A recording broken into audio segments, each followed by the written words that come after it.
Stop that. Stop that. Stop that. Yeah. I hear him chatting the noise. Move too quick, can't stop for the talking. I hear him chat with the walking. Just too sharp with the prize. White girls let it tell me I'm awesome. Yeah. Hot like fire on the pan. If you wanna touch my please use caution. Cold like 0 degrees. I'm out the cage, gotta let out the beast. Revolutionary, gotta let out the streets. Locked in a cage, I'ma let out the sheets. We came for one man, forget my peace. We take the west side, take on the east. I'ma put him in the cage, never let out the. I hear him chatting the noise. Move too quick, can't stop for the talking. I hear him chat with the boys. Man so tough, but mans keep walking. Yeah, just too sharp with the prize. White girls, let it tell me I'm awesome. Yeah, hot like fire on the pan. If you wanna touch my please use caution. Stop that. Stop that. Stop that. We're in for an experience today because if you guys are not aware of what happened to Greg Cody the week before his annual I'm going on a cruise and all I care about is just please put me at a bar for 7 days so I can stand in the middle of the sea drinking from the drink package. Greg Cody tends to mail it in right before that annual trip. He is already sort of, he's sailed to sea on vacation. Chris, are you taking this trip with him? Is this another family trip? How often do you does your father lean on you or get carried back to his room by you because that free drink package is something that he really he attacks with vigor? I'm going to give him credit. I rarely have to carry him back to the room. I would say that there's a lot of pointing. We go to the elevator that way. That's the way down towards your room. A cruise ship, for those who haven't cruise shipped. Long hallways. Yeah, long-ass hallways, and depending on what flight of stairs you walk up, you're never quite sure. Are you starboard? Are you the other? You know, there's pictures clearly that say that near the elevators that help you out with that. That kind of thing. Do you know where you're going? We're going to the Caribbean. Be more specific. St. Kitts. Whatever. St. Kitts. Okay, that sounds like a small island. That's a name that implies it's a very, very small island. You nailed it. Okay, St. Kitts and something. Tobago. Nevis, I don't know yeah. We are not going to Trinidad and Tobago. Okay. They have a nice rainforest there. Where, Nevis? No, in St. Kitts. Oh, okay. Yeah, you can zip line. It's fun. Nevis doesn't even sound like the name of a country. Okay, great. You know. I was told like that Greg Cody, the Greg Cody Show featuring Greg Cody, has a reveal today that was both embarrassing to you and that you didn't realize until several minutes after announcing it that it should be embarrassing to you. Why? What do you? I don't know what you're talking about. Well, that you apparently reveal when you lost your virginity on the latest episode of the Greg Cody Show featuring Greg Cody. It's an estimate. You know, who can remember that far back, to be honest with you? I mean, you know, it's so, I could have been off by a year. I think I might have been a year younger than I estimated. Wow. How did this come up? Well, we have a March Madness special that dropped today. And Yesterday. And by that I mean we don't talk about college basketball at all, but I do my Mount Gregmore, which, as everyone knows, is a top 5, not a top 4. I do my Mount Gregmore of marches, brackets, baskets, and balls. And under the category of March... So it's top 5 marches of all time. Yeah, I happened to lose my virginity in the month of March, as I recall. And so that was one of the 5 marches. And there's a poll online today under my Twitter feed. It's always Twitter to me, still, not X, that includes a vote on which of the 5 should be the number 1 seed march. March 77, running away with it. I think it was 76. It was 77. You're just embarrassed about this now. Okay. So you're No, making I'm it not. I was 76. in my early 20s. It happens. I don't lie like most people. Everyone else is lying. I mean, I think why would I be embarrassed about that? I hadn't found anybody, or should I say no one had found me. I was playing Stratomatic baseball when I should have been dating in high school. What can I say? I'm living my life. I'm doing all the best I can. Your son said that afterward you were sheepish and wandering around saying, is 23 old to be losing your virginity? Well, Christopher was howling with laughter as if it was like abnormally old. Maybe it is. I don't know. But see, I'm not swayed by whatever anybody else thinks. Like you say, I should be embarrassed by that. I didn't say you should be embarrassed. I didn't say you should be embarrassed by that. I said that it was reported that you were embarrassed by that. For the time, that feels a little late for me. I'm not shaming you. Like, a lot of people wait for marriage. There are a lot of reasons to not do that. But I just, it was just funny to me because you, I think, thought that was... You thought it was average. okay at the beginning, and then you were meant to feel shame that you didn't feel like feeling, and now you're defiant about not having felt that shame because you're just sort of covering up and hiding the shame. Well, it's a way to psychoanalyze me, without But having that's proper just, I just gave information. a timeline. I just gave a timeline of factual information. I was somewhat surprised by Christopher's reaction because to me, I have never and still don't think of it as abnormal, So it was the FAU dorms? It was afterward. If he's 23, he's out of college. It took him a while to get on. It took me a while. Keep in mind, I worked for the Miami Herald. They had me work 39 hours a week so that I was essentially full-time, but they didn't have to pay me like a full-time employee or start my benefits clock. That should have been your first warning that journalism was trying to do it on the cheap. Yeah, but back then, it was the heyday of journalism. Are you kidding me? 70s and 80s? That's when we were king. But what is a heyday?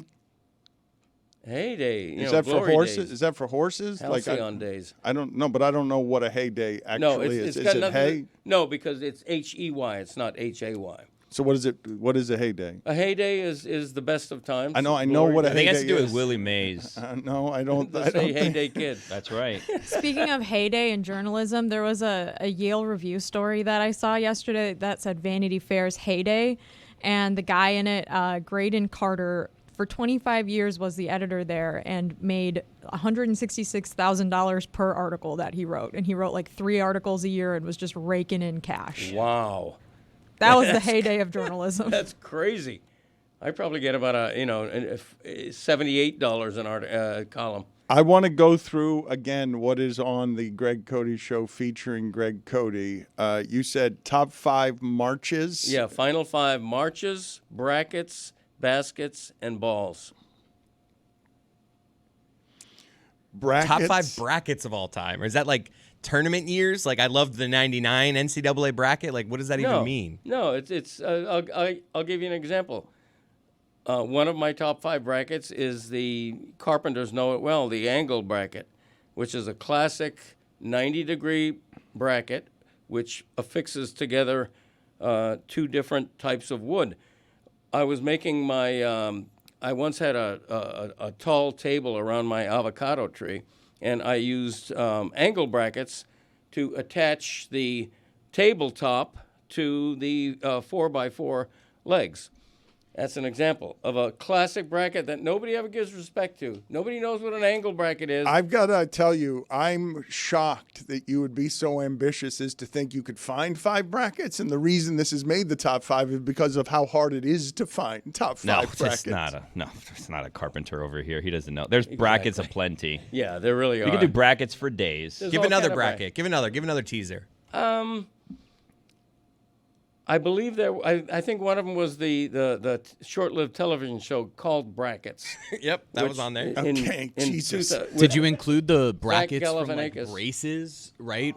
That's where you sort of put like the rubber bands when you're trying to fix the way that your overbite might work. That did not make the Wow, the oh final alive. That's got to be a bottom bracket, though. Those things well, suck. keep in mind, it's tough to make a Final 5. It's tough to make a Mount Greg 5. And but That is not the way that is said. A Mount Greg 5? Yeah, a Mount Greg 4. What is Which the is name a of it? 5. What is it? It is not a Mount Greg 5, is it? It's I a don't Mount- know. What do we Okay. call it? Mount Greg Moore is his top 5. Greg, it is so great to see you on your own podcast that has your own name twice. Always go, I don't know. What is it about this thing that Yeah. I do, Chris? Tell me more about it. I can't be bothered to answer questions or retain information about my own podcast. And you just point to your son and say, I don't know, Chris. Go ahead and tell him what I think about things. Well, that's he's my executive producer, I pay him as such, and sometimes I rely on him to fill in the details. Chris, I'm you a just big rolled picture your man. eyes that he pays you as such. I mean, he knows how I feel about that. But, it's a different conversation. But anyway. Well, wait. What? No, it's not a different conversation. It's the one I want to have now, where he thinks he's paying you well and you think he's not. So he just said, I don't have to retain my own thoughts because of how well I pay my executive producer, who then rolled his eyes at how well he's not paid. Well, he's feeling a little bit entitled. If I ask Christopher how much time he devotes to the Greg Cody Show podcast on a weekly basis, I don't know whether he's going to exaggerate it or not. I'm saying some weeks it's maybe an hour. Of actual recording, then there's creative, like thinking about the show, and creative, repeating your thoughts that you can't retain for yourself. The stupid call you and Yeti want to have every Wednesday. The point is, stupid call. It's called an organizational meeting. Oh wow, you like meetings for your own show? We have a phone meeting. We don't have a meeting where we're all in a room. Here's the meeting. Nobody's saying anything that's worthwhile. Here's the meeting. Greg Cody goes, we should have a guest this week. For like 30 minutes. Christopher, get on it. Yeah. Who books the guest, Christopher or Yeti? Both. Sometimes I If do. there was budget cuts and you had to choose one, Christopher or Yeti, in terms of who is more responsible for the putting out of the Greg Cody Show with Greg Cody, That's a good question. who would you choose? That's a tough answer because Christopher is the second in command on air. Like he's my Robin to Batman. But Yeti does most of the producing work, most of the social media work, and stuff like that. So I need both. So Yeti. Which of your top fives did you feel the best about? Balls, brackets, baskets? Or marches. Or marches. I think all four of them came out fabulously. The idea for this was Christopher's, but my execution was top-notch. And I would not say that if I didn't believe it. Will Lucille Ball appear in top 5 balls of all time? Yeah, she was very important in my life. I love Lucy. I mean, Lucy and Ricky, that was ahead of its time. Ricky, a Cuban guy, speaking in a very thick accent, almost like Poppy, maybe more so.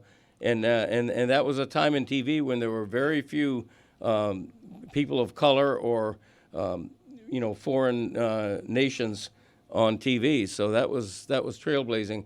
Lucille Ball, one of the great women, dynamic women of the entire 20th century.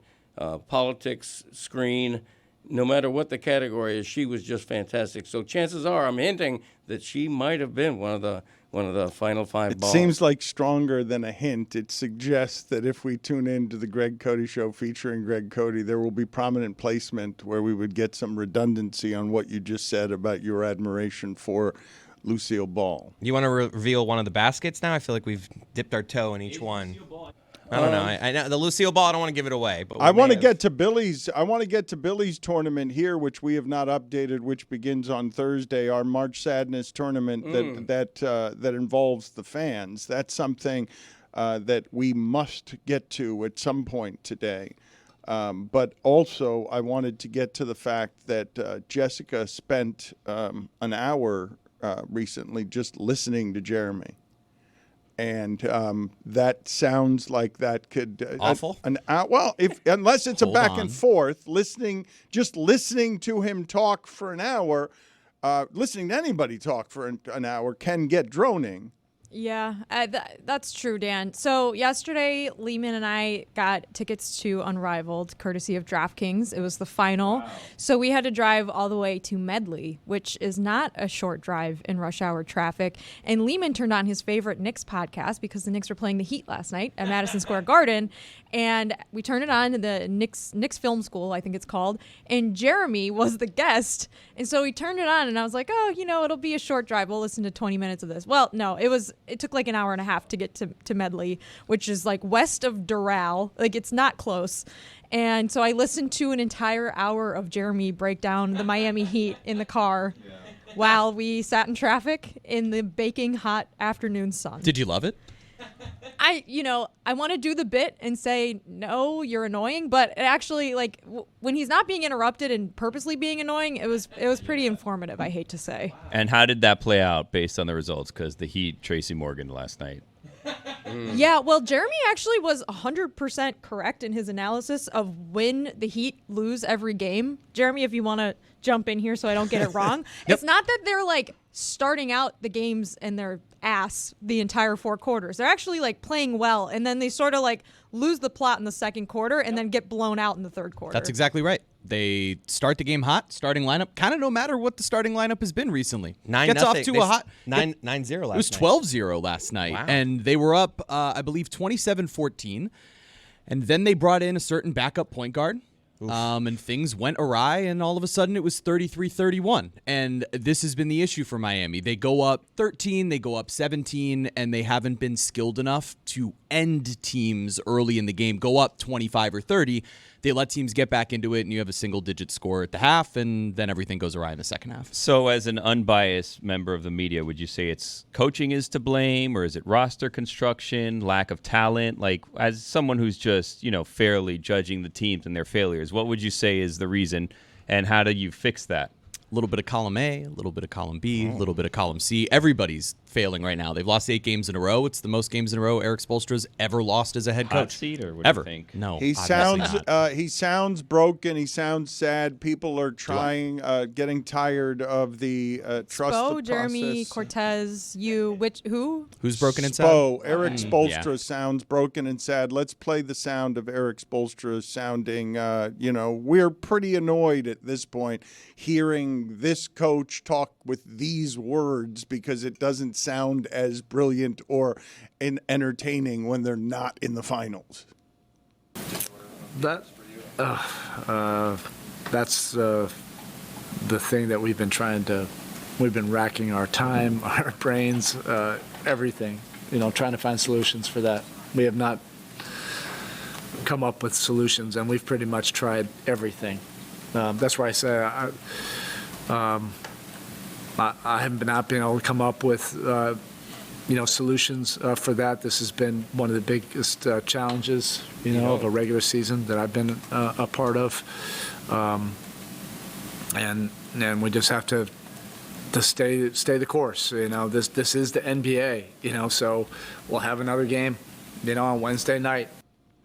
They have blown more leads than anybody in the league. They've now tied Utah for most blown double-digit leads. And as Jeremy mentioned, Eric Spoelstra has never lost this many games in a row, and he's wearing it. Yeah, stay the course is sort of an odd thing to say. Right. Well, he's just used to saying it. Like there are certain phrases that he has. Jeremy, avoid this course. Jeremy, and I believe a number of Heat fans can do a top 5 of phrases they are done hearing Eric Spoelstra say. But he's so used to saying it that yes, you need a different course. Go to a different course, whether it's a path or whether it's an instruction that someone's going to teach you. You're in the wrong course. You're in the wrong classroom. Yeah. We have enough is one of his hits. They don't right now. No, you don't, Coach. Right. You don't have enough. I do give him credit for honesty because as you said, you rarely hear any coach at any level in any sport say something to the effect, I'm out of answers. We've tried everything and nothing's working, which is essentially what he said. The last 2 games, they're not really in them. Like whether you start or not, you're losing the games by 20 points to Memphis and New York. That's different. There were a couple of odd basketball results last night, right? Denver ends up winning at Golden State. Sucks for the Warriors, huh? They're terrible. Stinks for Jimmy Butler. Man, crazy. They lost a game.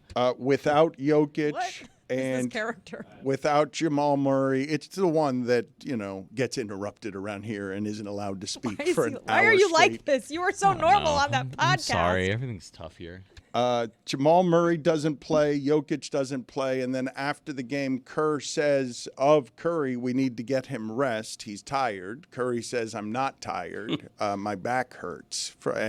And then Kerr says he's been carrying the team for a month. And then you get the weird result of Indiana beating Minnesota when everyone is watching Minnesota and saying, they might be playing recently over the last 6 weeks, like they can climb into a championship conversation that only has 4 or 5 teams in it. But Minnesota loses at home because, of course, Obi Toppin and Indiana. I would love to have Indiana as my team.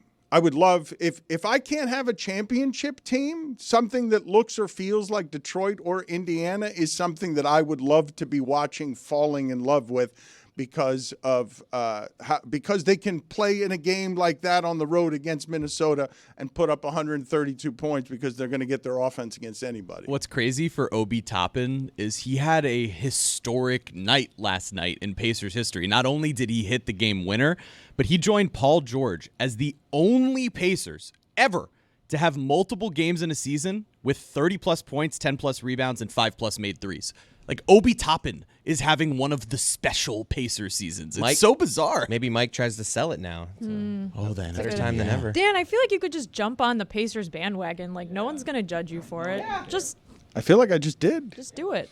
I don't know whether you were jumping on the unrivaled bandwagon last night, but was that your first game attending? Because what you got was a stunner in the final, right? Like, that's Nafisa Collier's team, the Owls. They had only lost one time all season, and they were leading in that game by 20 points. That is an inventive experiment, by the way, that John Skipper and others are investing in. Steph Curry is one of the investors as a made-for-television event that is allowed to, that is created to bolster an economy outside of the WNBA for women who are complaining about their pay, have been right to complain about their pay. And now, Reese and others are mentioning the idea of, creating a work stoppage in order to make sure they are paid better. So this league, as a made-for-television event, has been, what kind of success can we say? Because in terms of conversation, they've gotten a lot of conversation. And if you don't need fans and are just existing as a tournament that's meant to be televised because people need programming, this seems like a smart idea with women who are underpaid, taking their fame, I've heard that they've got these great facilities and stuff, but there is a little bit of cabin fever because, as you said, it's Medley. It's not a part of Miami that anybody is traveling to for tourism. It's over by the airport. It's a place where my father grew up working in factories. There's just not a lot over there except for a number of enormously famous women basketball players who are better than most people in the world. So the Vinyl upset the Owls in the semifinals. So last night was Rose versus Vinyl, and the Rose won. It's Chelsea Gray's team. She was the MVP of the final game. It was a lot of fun. Like you said, it's a made-for-TV event because it's not in a huge arena. It's in like a soundstage, and there's not, I don't know the total seat count, but it's very small. But the in-arena atmosphere is actually really fun, and there were tons of fans there. It was just a really entertaining environment. Tons of celebrities there. Dwayne Wade and Gabby Union were there. Asia Wilson was there. Francis Tiafoe was there. There's a lot of celebrities courtside watching the final last night. So it was really fun. I think the basketball itself has been really fun to watch because it's 3-on-3, but it's not half court 3-on-3. It's like a condensed, 2/3 court. They have a target score fourth quarter, ending. So every game ends on a buzzer beater or a game-winning shot, which is really exciting. The pace of play is really fast because it's 3-on-3. So they're, constantly running the court. And so it's been really fun to watch. It's been fun to watch the sort of crossover teammate, teammates that have never played together before coming together and playing together on a team like this in this small setting is cool. So I think fans have really enjoyed it, especially because usually in the WNBA offseason, your favorite players are abroad. You might not get to watch all of their games. And so this has been on TV a couple nights a week and has been easy to follow. And there's tons of engagement coming out of it. And I think from what I understand, the players feel like, they're getting an ownership stake in the league. So they feel a sense of ownership over it and making it fun for the fans. And I think you can really tell that this is a fun thing to get people engaged and get people excited about. It made me really excited for the start of the WNBA season. It is easier, obviously, to just take a couple of concentrated months where you can make some money outside of the season, and you don't have to go and run the risk of ending up in a Russian jail the way Brittany Griner did, because you're trying to get money overseas because they pay better overseas. But when you say it's a soundstage, a warehouse, do you feel while you're in it that it's not quite an arena, that the fans make it an arena, or the environment makes it an arena, but that you might as well be on the soundstage of a game show? No, actually, they make it really feel like it's an arena. It's just not, it's not like 20,000 people. It's like 1,000 people or whatever it is. But like there are some really bad in-arena DJs and entertainment in basketball. I will not name names, but whoever they have doing all of the in-game stuff for Unrivaled is very good at it. So like, it doesn't feel like you're on a TV set at all. It actually just feels like you're in a small arena. I've been to a number of college basketball games in the last year, and this Unrivaled in stadium or in arena was much more lively and exciting, and was like a fraction of the number of people that have been at those games. So I really enjoyed it. I didn't know what to expect because it is not a lot of people, and like the farthest seat from the court is, I think they said 20 feet away. Like, it's really, really close. But the energy is great. I mean, 3-on-3 basketball is really fun. I enjoyed watching it during the Olympics this past summer, so I was a little bit familiar with like how the pace of play works. But this is not quite the same rules as that. This is more of a full court experience. So I just really enjoyed, like, Chelsea Gray is, I think, like the perfect athlete for this format because she's so good at like shot creation. She can shoot from anywhere on the court. She can pass really well. And so I think it was very fitting that her team won and she was the MVP. Angel Reese was out last night because she re-injured her wrist, I believe. But she was the defensive player of the year in Unrivaled. And so that was, she helped that team get to the, championship game. So it was a bummer that she wasn't there. But I think, it just sort of highlights different characteristics of players that maybe don't always come out in 5-on-5 basketball, and like really shows how different skills are more important there. And like being able to play two ways in 3-on-3 is super important because you're constantly hustling back and forth. It's an 18-second shot clock. It's moving really, really fast. You're just running up and down the court like constantly. It's amazing that the league was this successful after they tried so hard and offered the moon to Caitlin Clark to play. And she's really the one prominent player who said no thanks. But it was a great season anyway. Good for the league that the Lunar Owls lost, because most of the regular season, it looked like they were going to waltz to the championship almost uncontested. They were 13-1. The next best record in the regular season was 7-7. They ran away with it. And the fact that they lost in the semis was great. But that place seats 850 people, and I don't know how they can sustain that formula. Because the bigger they get, the more popular they get. There's going to be a demand beyond the 850. I will keep saying to you guys that the future of sports doesn't require fans to be in attendance, and it doesn't even require fans to be watching on television. It's just all programming, and the television streamers need the programming. Sports is one of the few places where people tune in at the appointed time. Like, there's so few right now. What are they? Name all of the others. Like, I know occasionally Max has on Sunday nights something that everyone's watching, whether it's Game of Thrones. Actually, you'd be surprised how low the numbers are on something like Succession or something like White Lotus. But I don't even know what I would say. Is it award shows? What in programming, what is second place to sports on thing that you do, not on your time? You go and make sure that you are there. America goes and makes sure it is at the television when sports or something like sports summons us. It's no longer, we have moved so far everywhere in America into convenience. Bezos is basically everything that he is because he's better at convenience than everyone else. So what's second place here on something that all of you feel like you have to watch and be a part of at the time?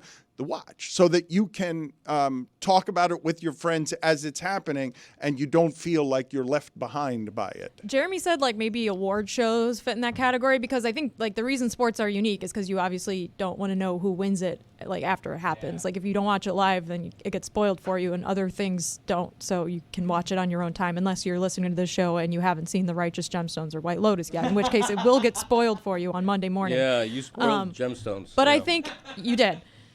Because there's a frontal nudity yes, scene, full frontal.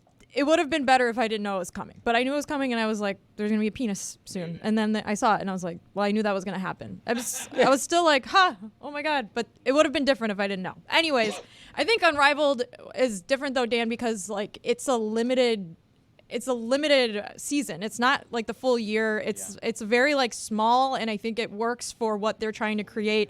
I think that like if the WNBA went to empty arenas and empty stadiums and no one was watching it, like yeah, that would matter, and it would suck for fans. Like I think the reason that the WNBA has been so exciting the last few years is because they have been packing arenas. They've been breaking attendance records in various cities. So I think having fans at the games does still really matter to the television. I agree. No, but it doesn't matter to the business. That's all. It doesn't matter all that much to the business. Well, and when you're talking about trying to get eyeballs at a specific time, like Netflix is trying this right now. Last week they debuted John Mulaney's new show, Everybody's Live, where they took something that they did for a week and had people tuning in every night for 1 week. Now I believe this is going to be a 12-week run where every Wednesday night they're doing something live.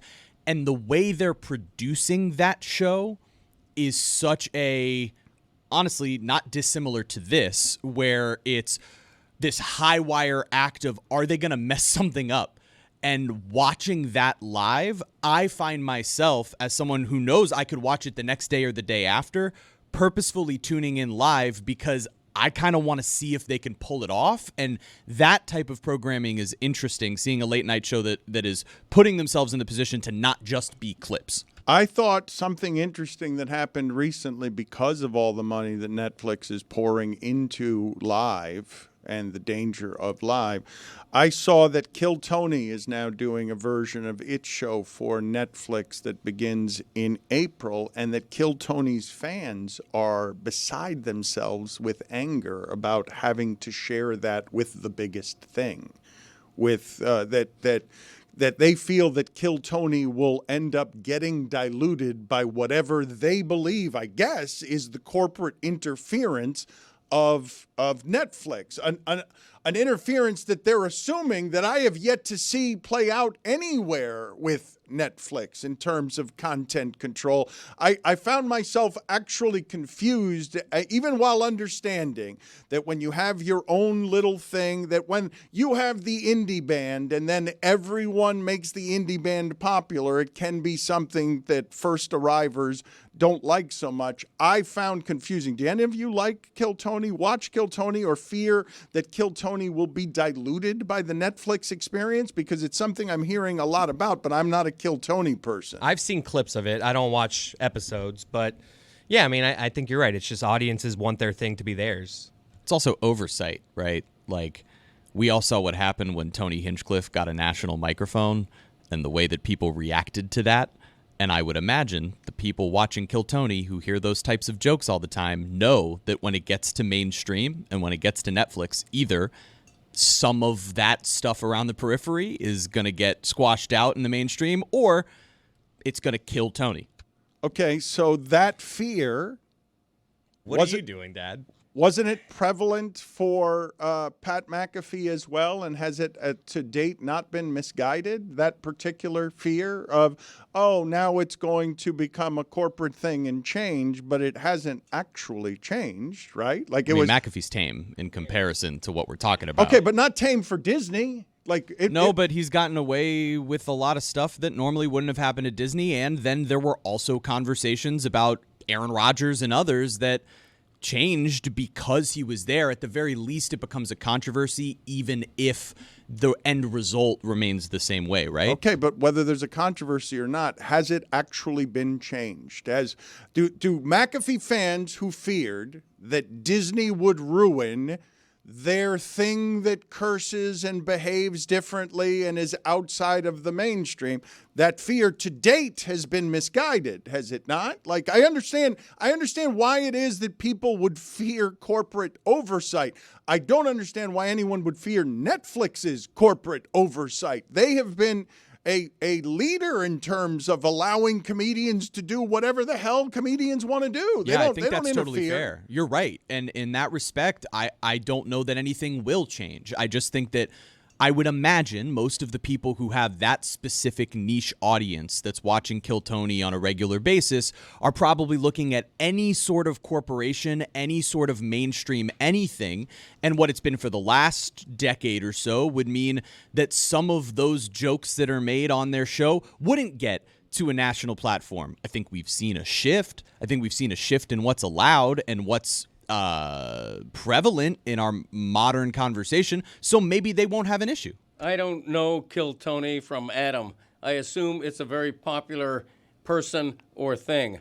So if you're Netflix buying that, why would you change what you know to be successful?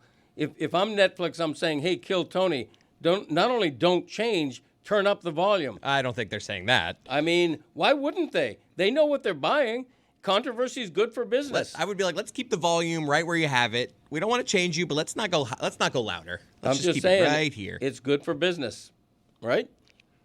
Attention, controversy? Attention at the moment. I don't know that there's anything, including currency, more valuable as a currency made valuable by younger generations that make everything popular and just something that is valuable from everyone, from Kill Tony to Elon Musk. No matter how much money you have, it appears to me that attention is the currency of the day. My Zion take, huh? Ahead of its time. That has aged so well. I mean, he's so right. That was 7 years ago. You guys are like, what are you guys talking about? any pub is good pub. Again, not good for Nike. No, great for Nike. Everybody was talking about Nike. That's all that matters. Nike. Yeah. Not good for Nike to... Oh, Nike, you're right. They've been really hurting. Not good for Nike to have a shoe be something that could possibly injure the foot of Zion Williamson by not behaving as a competent shoe.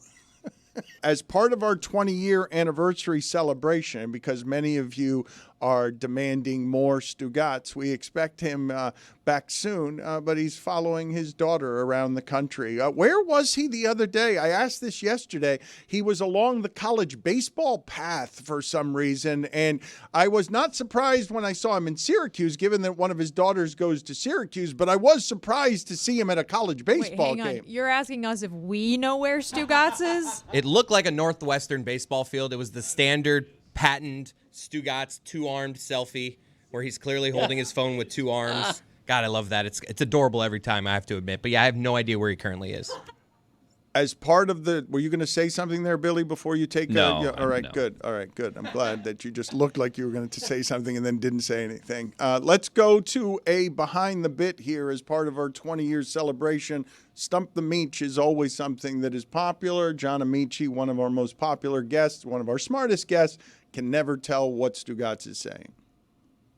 This is behind the bit. This is behind the bit. This is behind the bit. For the past 20 years, you've seen and heard bits on the Dan Le Batard Show. You may have wondered to yourself, what are these bits? What's wrong with these people?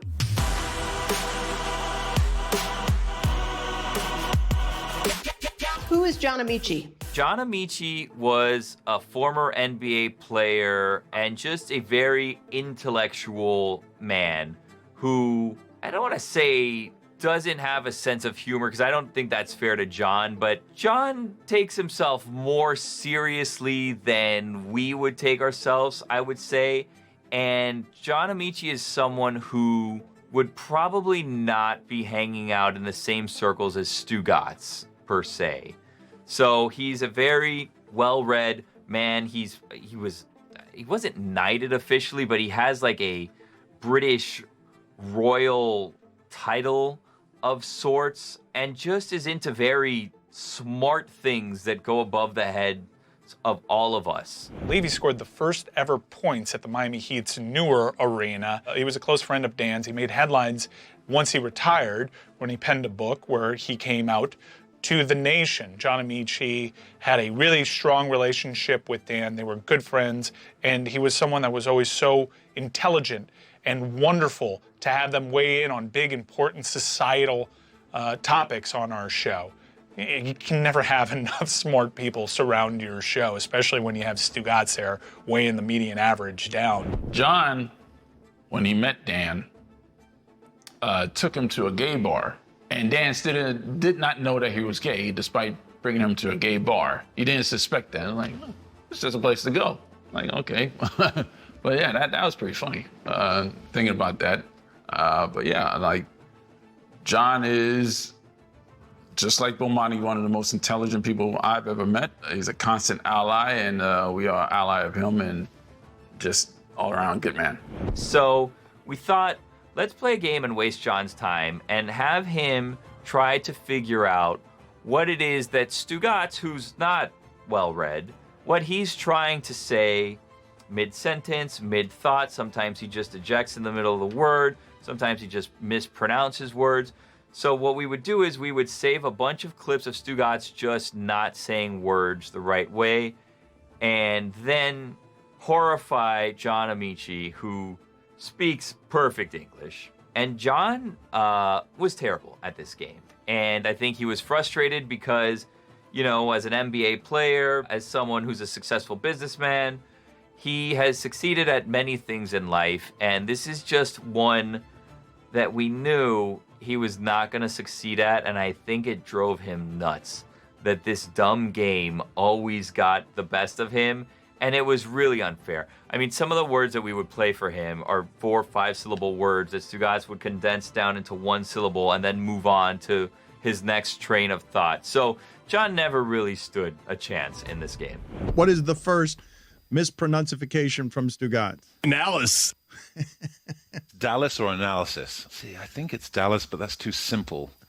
Analysis? That's what I would have guessed. Wow, spot on. That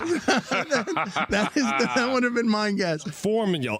It's either formula, but having said that, I can't imagine a context in which Stugotz would have to say that word. Formidable. All right, you are overthinking this. I think it's formidable. Despite Dan trying to help you out, it is formula. Oh, no. Oh, no. Drum. Well, come on now. Drum. I've absolutely got nothing. Drawer. That is a tragedy right there. Hermaphrodites. Oh. Hermaphrodites. Hermaphrodites. Yes, of course. Right. Ah, there we go. Of course. Of course. What do you mean? Oh, God. Oh, I hate you so much right now. Merce. Is it most, or is it... Well, that's not my final answer.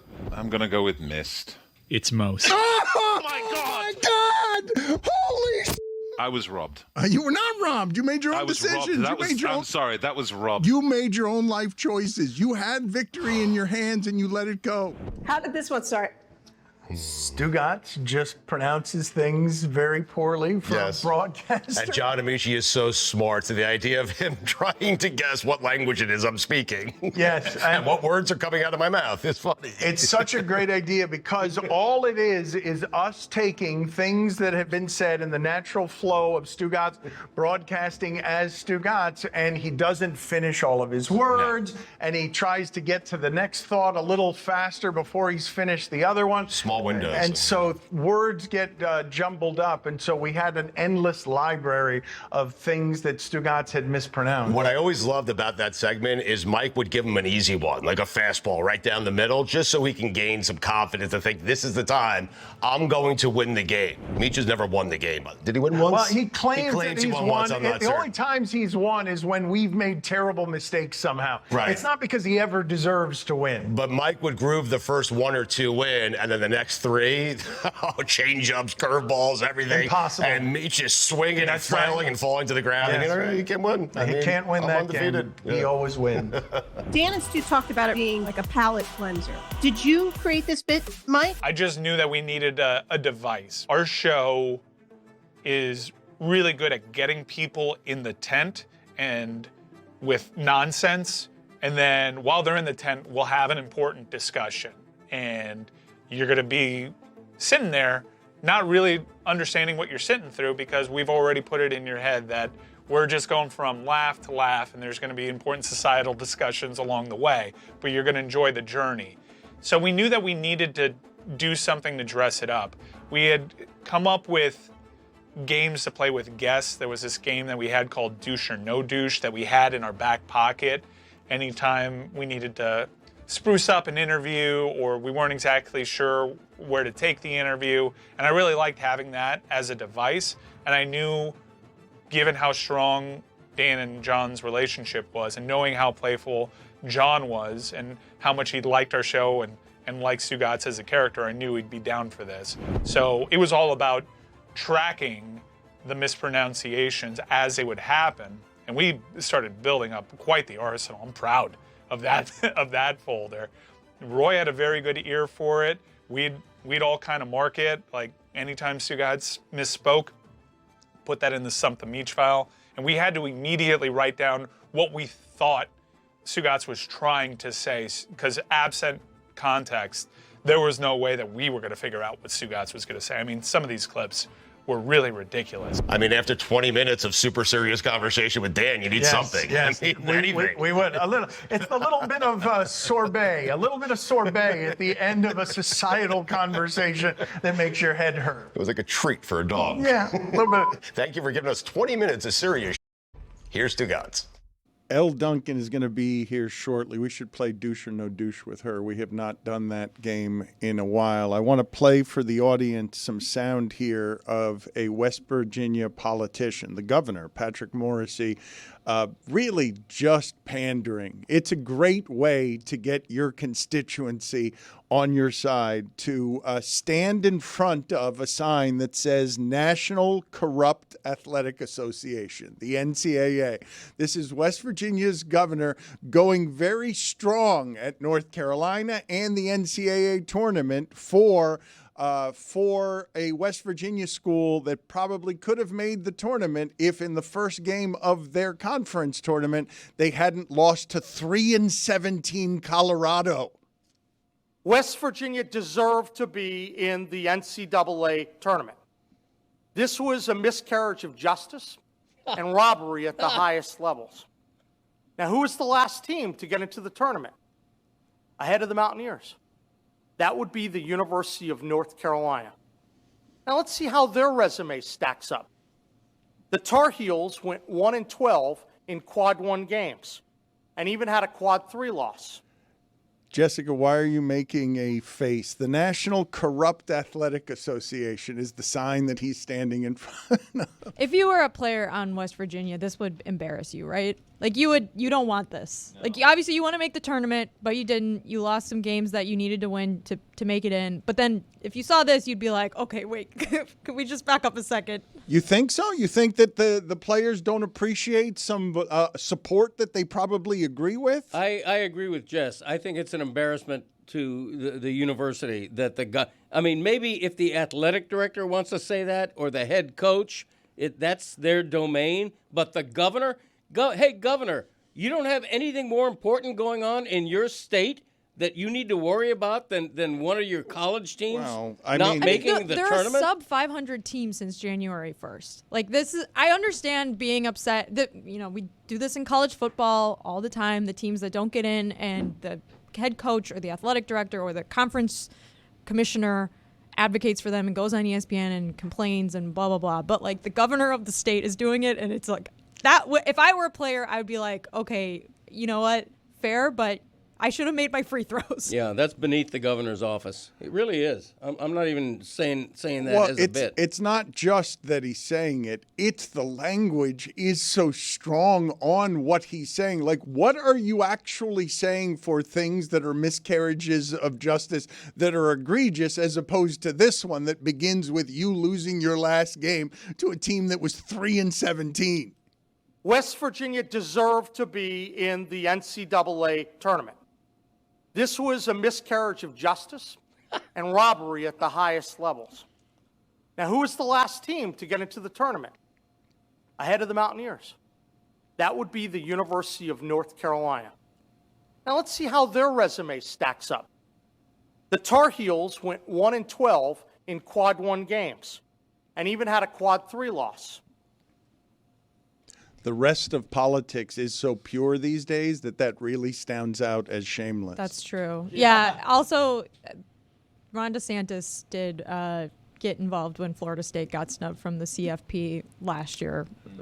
Which, again, if I were a Florida State player, I'd probably be like, Getting involved is different than calling it the height of robbery. Yeah, and standing behind the word corrupt. No government officials had to get involved when UCF claimed their national championship. You just go ahead, you take it from the people, you claim what's rightfully yours, and you move on with your head held high. No politician thought that you could get a single vote based on supporting UCF during its undefeated season with pandering. And here's one more thing for the governor of West Virginia.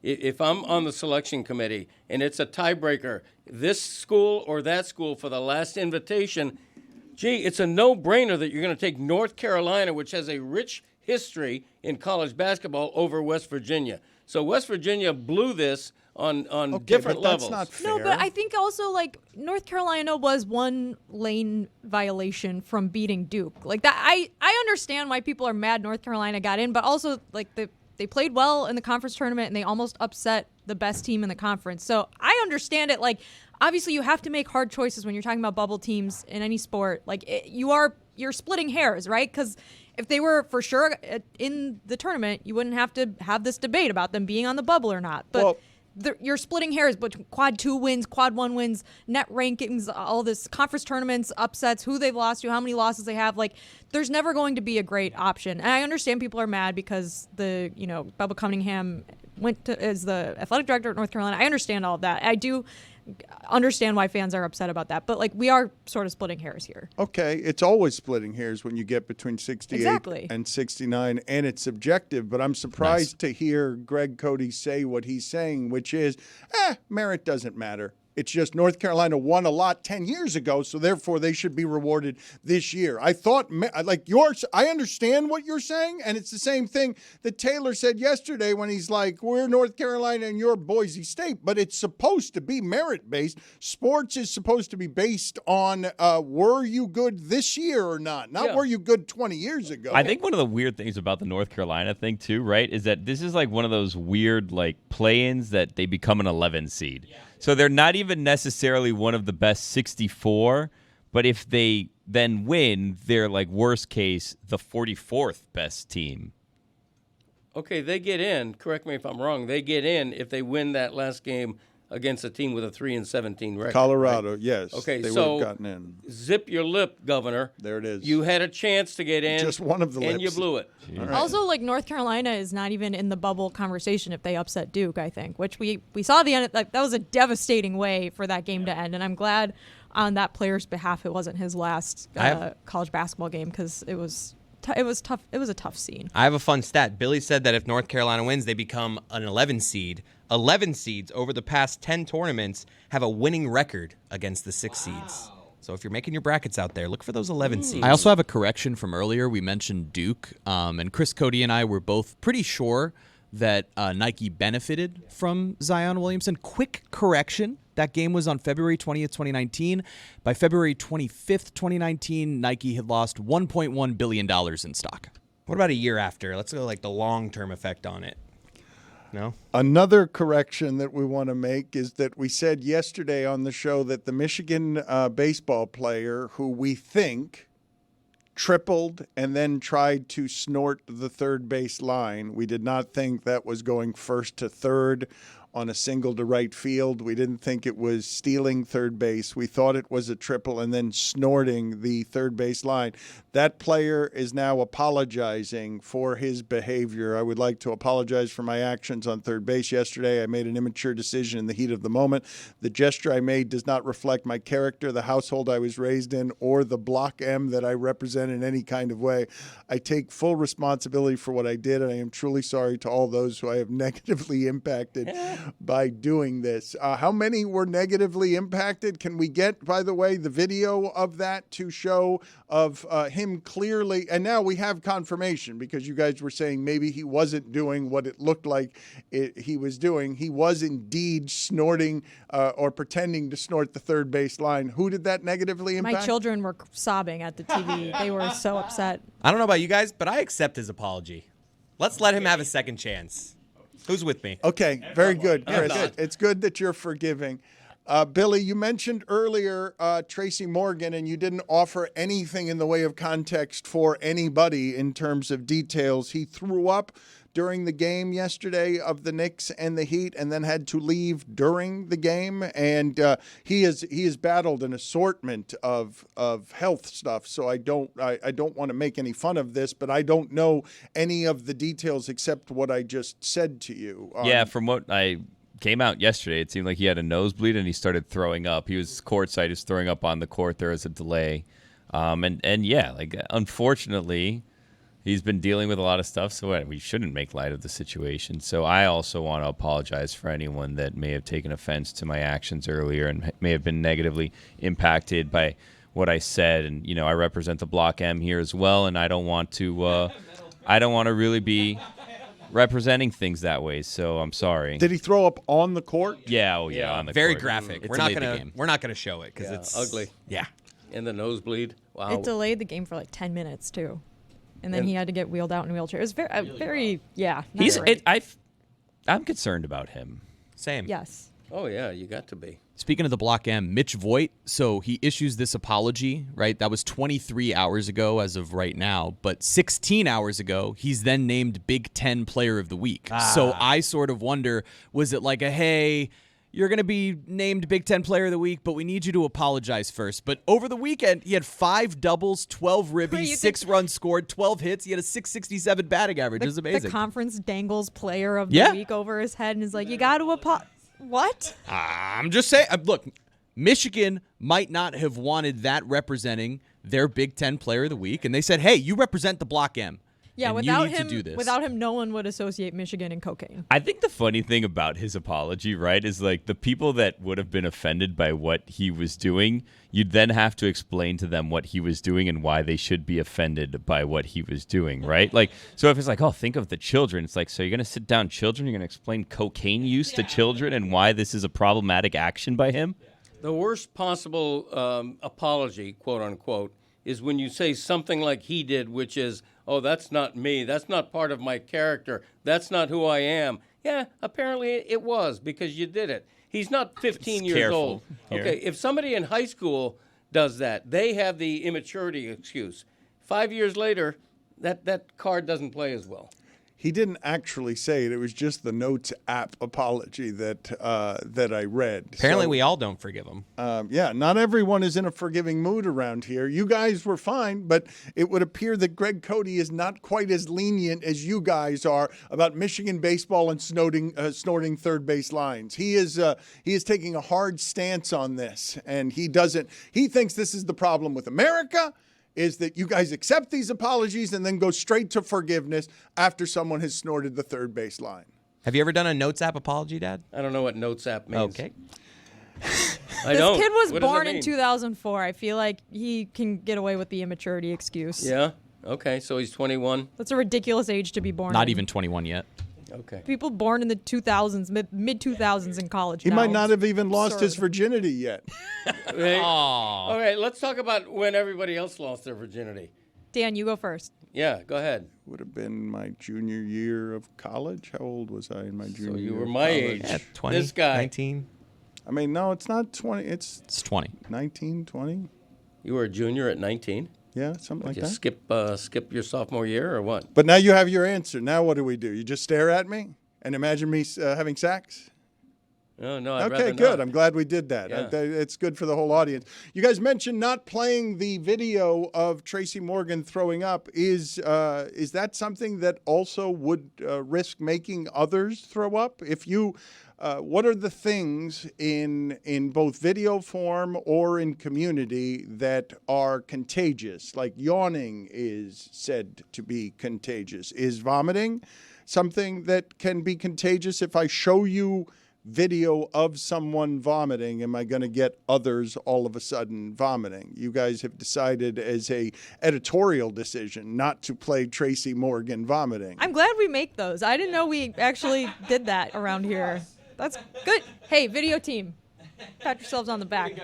Or Chris, whoever did that. I feel bad for the person 2 seats down who paid, $1,800 for courtside seats. That's a great story, and though. all of a sudden he's smelling the vomit of a famous person. Imagine the conversations that will start though years down the road of I was at that game. Oh, remember when he threw up? I was 2 seats over. Smelled terrible.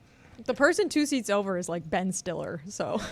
When Greg Cody says that he doesn't know what a notes app is, I wanted to ask you guys a question based on a story I was telling a couple of weeks ago around here.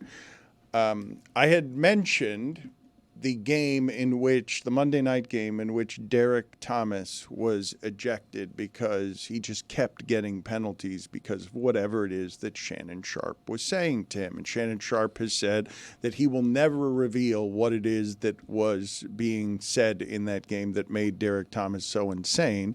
But some others have speculated, whether it is true or not, that it was a trash talk that involved a woman, and more specifically, that it was just him repeating a telephone number over and over again. Now, again, I don't know what is true here, but I want to ask Greg Cody and the rest of you, do you guys know any telephone numbers anymore? Do you any of you know telephone numbers? Because I know about 3 or 4 important telephone numbers, and then if my iCloud wasn't backing stuff up, I would be proper bleeped on just about everything because I don't know any telephone numbers. How many telephone numbers do you guys know? I know my childhood house one. I know my wife's number. Yep. I know my dad's number and my mom. Yep. Just the emergency numbers, right? Yeah, and sharing contacts. You're right. We've lost this. Yeah, that's true. We've lost all our recipes. At LeBatard Show, put it on the poll. Do you know any telephone numbers? Yes or no? Elle Duncan joins us now. We're going to talk tournament and other stuff with her because I just enjoy talking to her about anything that's going on. Do you want to play that sound for her, Chris Cody, of the last time she was on and she called you something that is not your name so that we can get a formal apology that you have not yet forgiven her for? Yeah, the last time Elle joined us off air before we started, I was like, oh, hey, Elle, how's it going? And she said this. Oh, hey, what's up, Greg? She called me Greg. Good It's my mistake. I like that. I like that. I get it. I but forgive her. It's just, now Jessica makes me play this sound like once a week. Oh, hey, what's up, Greg? Oh, hey, Greg.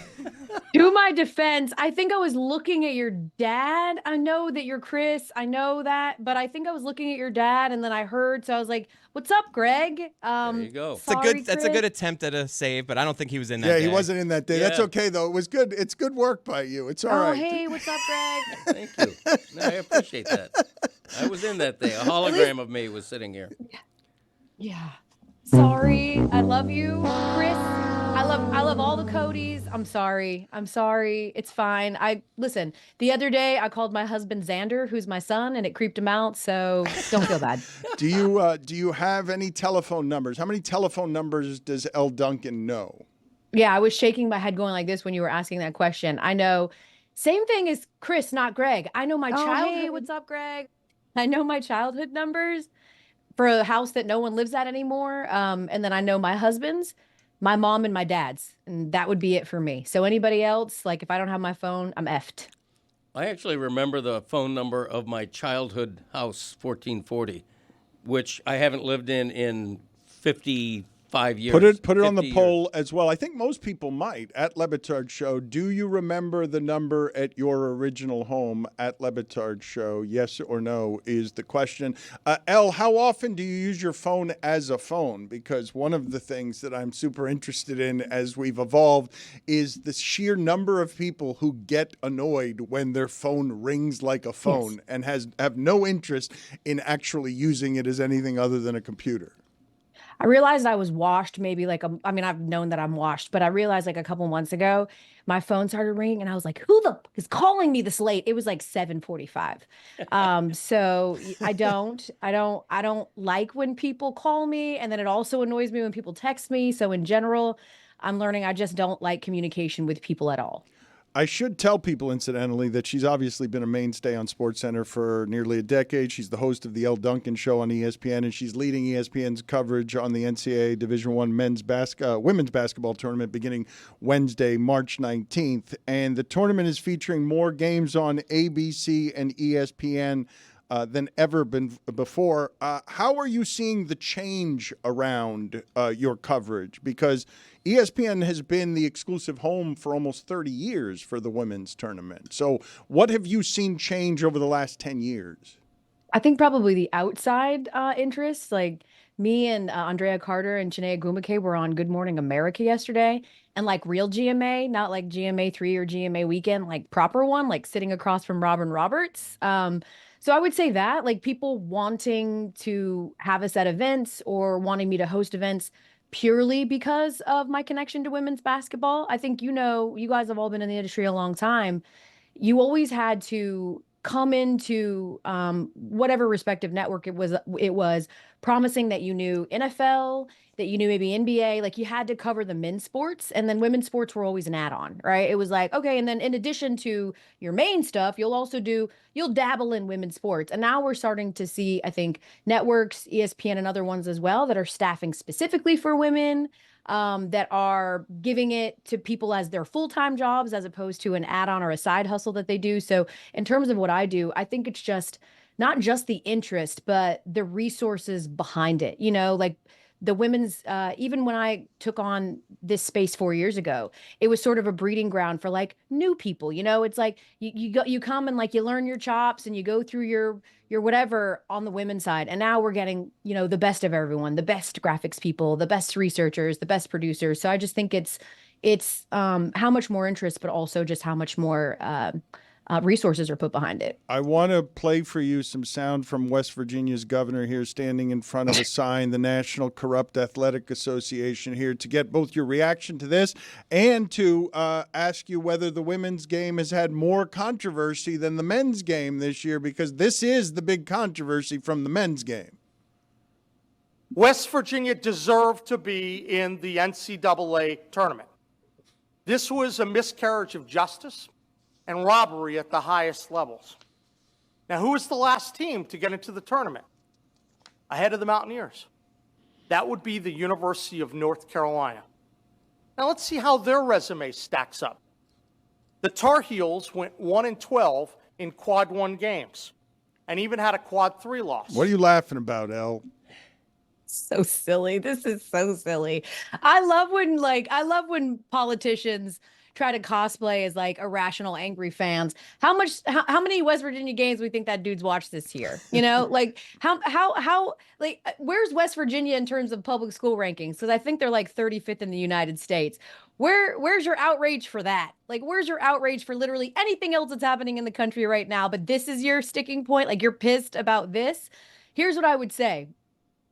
If you want to leave no doubt, that is completely in your hands to leave absolutely no doubt. You either build that resume throughout the year or you win your respective conference tournament, and then you don't have to worry about the corrupt committee. I don't agree with a lot of their opinions. I know that a lot of this is because I believe the AD for UNC is the committee chair, and this happens across all of sports, is that if there's a selection committee, they typically come from a school. They're supposed to excuse themselves when it comes to these conversations.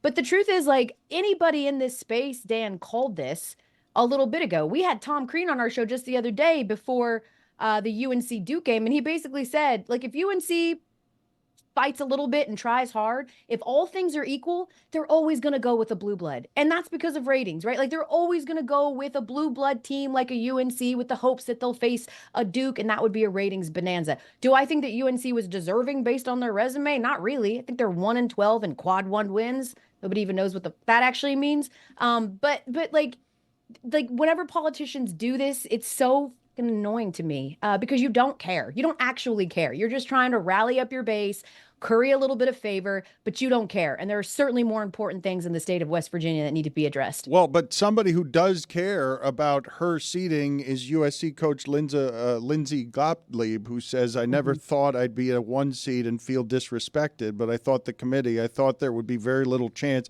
that we'd be the number 4 overall number 1. You agree with that, yes? Yes. Yeah. When we saw this bracket, I was like, ooh, we talked to the committee after we got the bracket.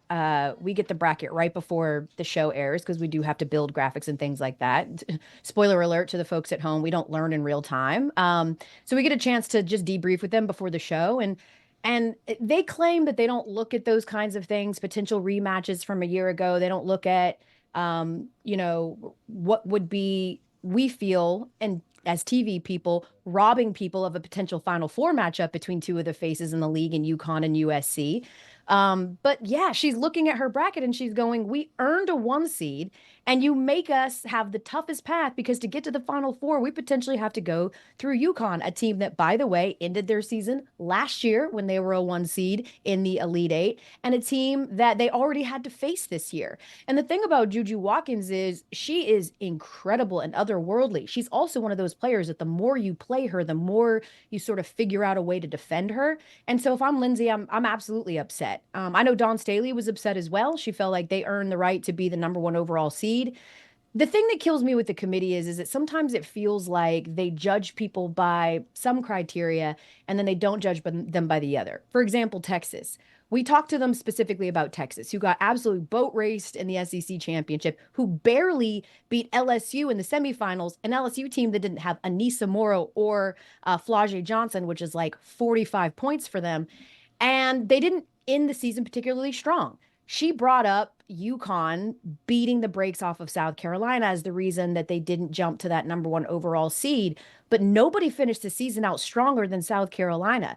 Notre Dame finished the season out incredibly poor, and they were punished by being on the 3 line, but they sort of just ignored Texas. So, the criteria doesn't really tend to make a lot of sense to me, but I think that, yeah, Lindsay's upset because she sees what awaits her, and that's trying to get through another one of the best guards in the country to get to the Elite Eight. Well, do you agree with me, Elle? Because when I hear what she said, I think that's an odd attitude for a coach. I think most coaches would say, I don't worry about who we're playing. Bring it on. Bring them on. We're going to beat whoever's in our path, or something to that effect, as opposed to complaining about, oh, we got a tougher road. I hear you, Chris. There we go. I had to get you back. I'm sorry. I hear you, Greg.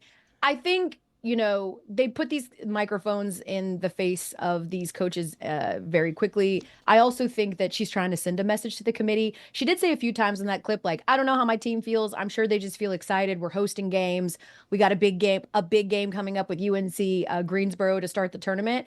But I think she's just sort of expressing her frustration for feeling like, and here's my thing.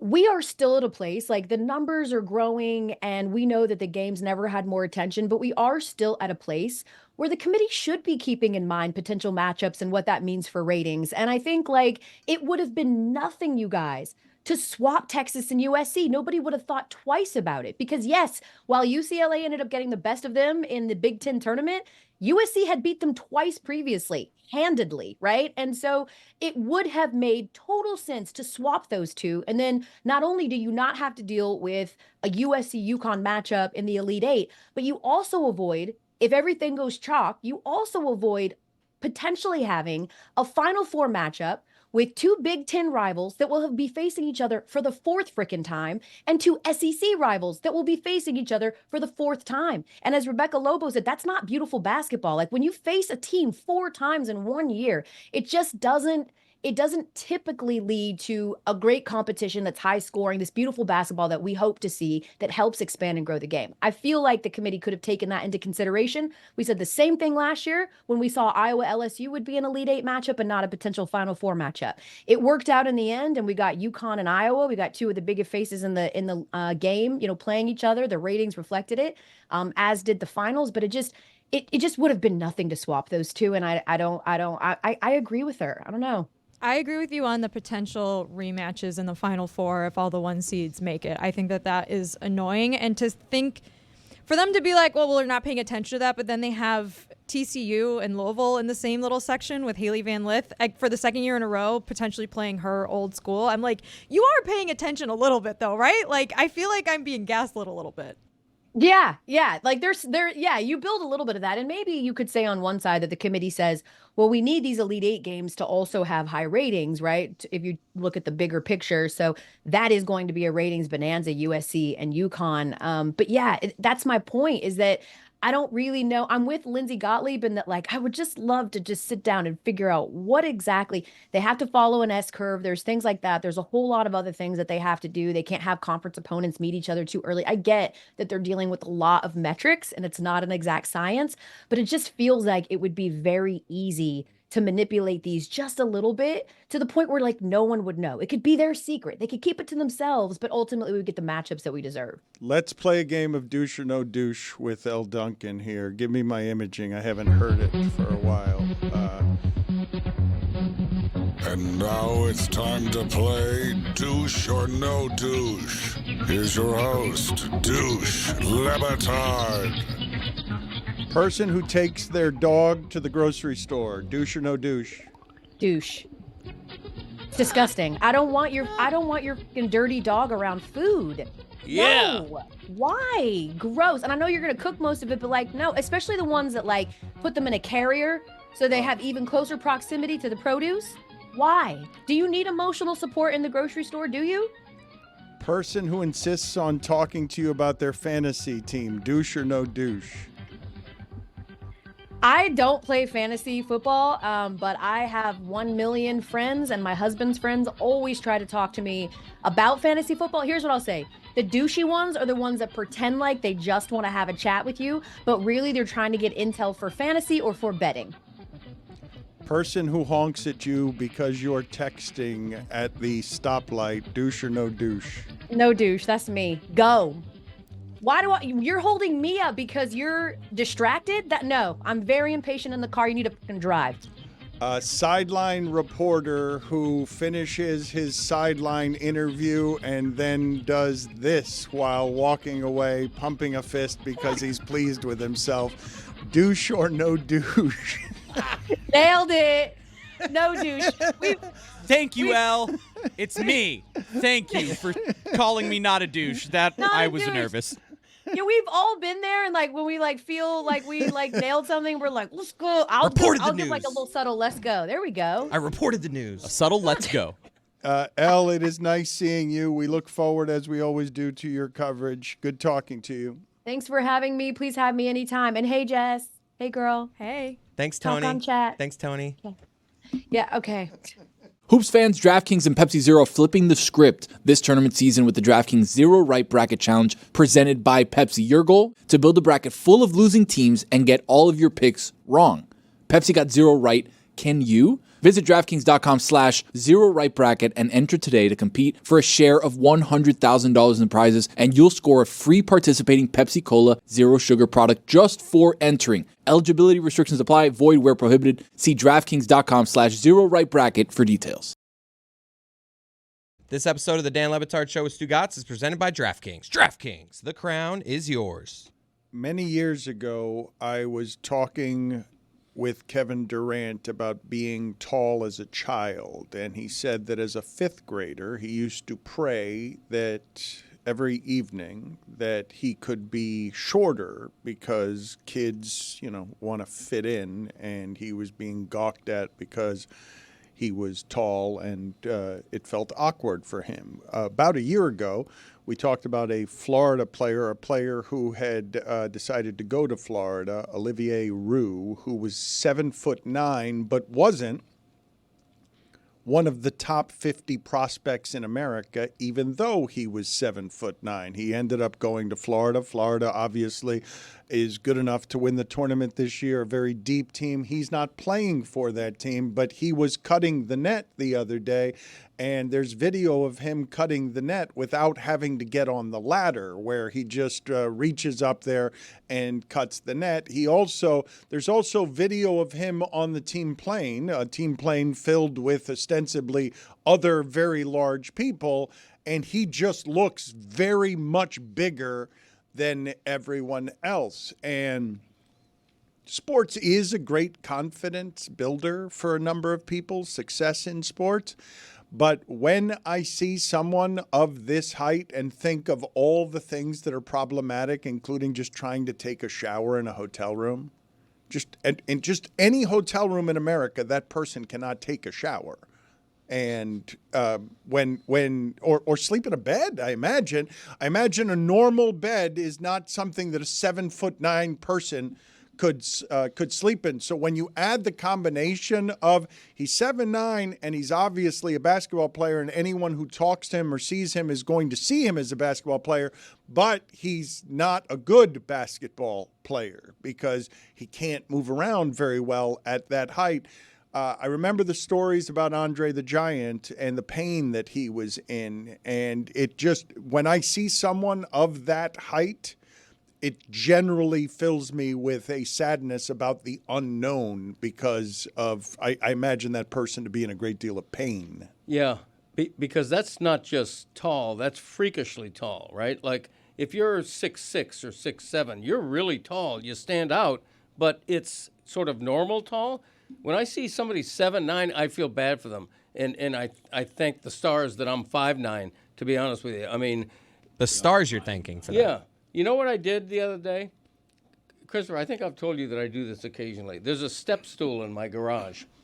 It's 2 steps, so it's like this tall. Occasionally, I stand on the step stool just to imagine how it would be to be 7 feet tall.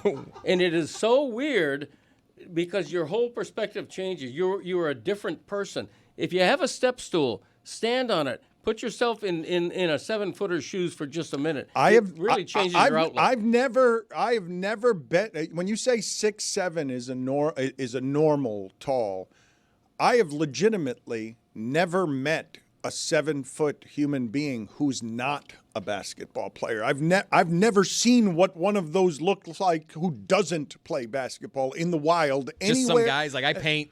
No, anywhere. I remember Meech, he said to me one time, because he was the first player in his country to make it to basketball, and the way that he started was so primitive in that the first basket that he played on, there was a wall right behind the basket, so there was no place to land on the other side of the basket when he was playing.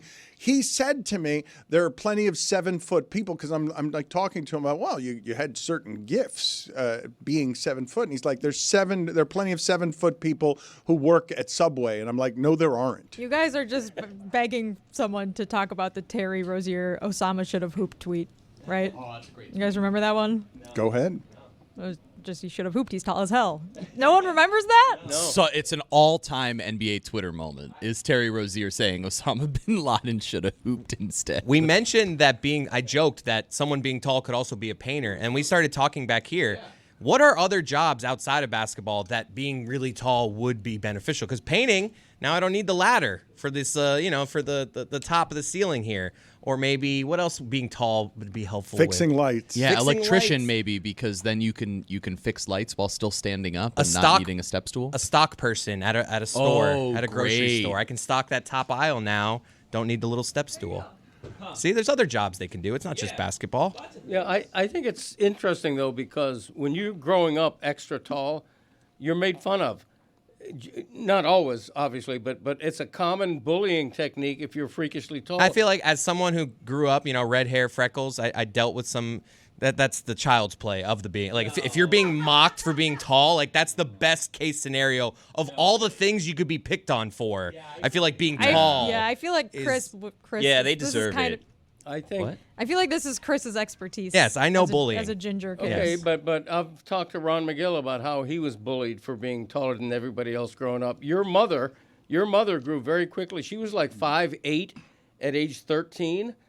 It was Terrible for her. And my mom's a ginger. Man, that must have been tough growing up for my mom. You should talk to her about that sometime. Seriously. Okay, so Billy is informing me that as part of our March Sadness tournament that involves the fans of this show, that we have someone who's very tall, that he can't figure out whether that person is standing on a chair or not. So do we have rankings and seatings for these people who are in our tournament? We do, and they have been informed via email today that they have made the tournament and they've gotten the next prompt. So should the fans vote for them to make it to the next round, they have a deadline that has been set. They need to send their follow-up video, and then if they are moved on, we will have their video so that they can move forward. Now, our competition committee met, and this is a 16 seed in one of the regions, and I'm going to, full disclosure here, tell you that when we were talking, there was a number of criteria that were met. There was the quad wins, the quad losses, all of that, right? But this one kind of got through, if I'm being completely honest with you, because we could not figure out if this man is just exceptionally tall or if he was standing on a chair the entire time. My name is Jordan, and I think I should win the Biggest Fan Award because I've been listening for over 12 years, so I get the show. I've actually visited Miami twice, and I stayed at the Clevelander and at the Elser, so I'm definitely very invested in the Le Batard Show. And number 3, and most importantly, I'm a Minnesota sports fan, so I never win anything. My teams don't win any tournaments whatsoever. Dan is always talking about how the Vikings are frauds and the Wolves are going to get rid of Anthony Edwards. So it'd be nice to win something for once. I mean, you get the gist of it, but he said he's the biggest fan and his head is nearly hitting the ceiling. So we said, you know what? This is up for the fans to decide if this is actually the biggest fan or not. But he seems to be a giant, that man. Also, the Lynx have won 4 championships in the last 2 decades. Well, he's a sexist, obviously. He could be in a tiny house.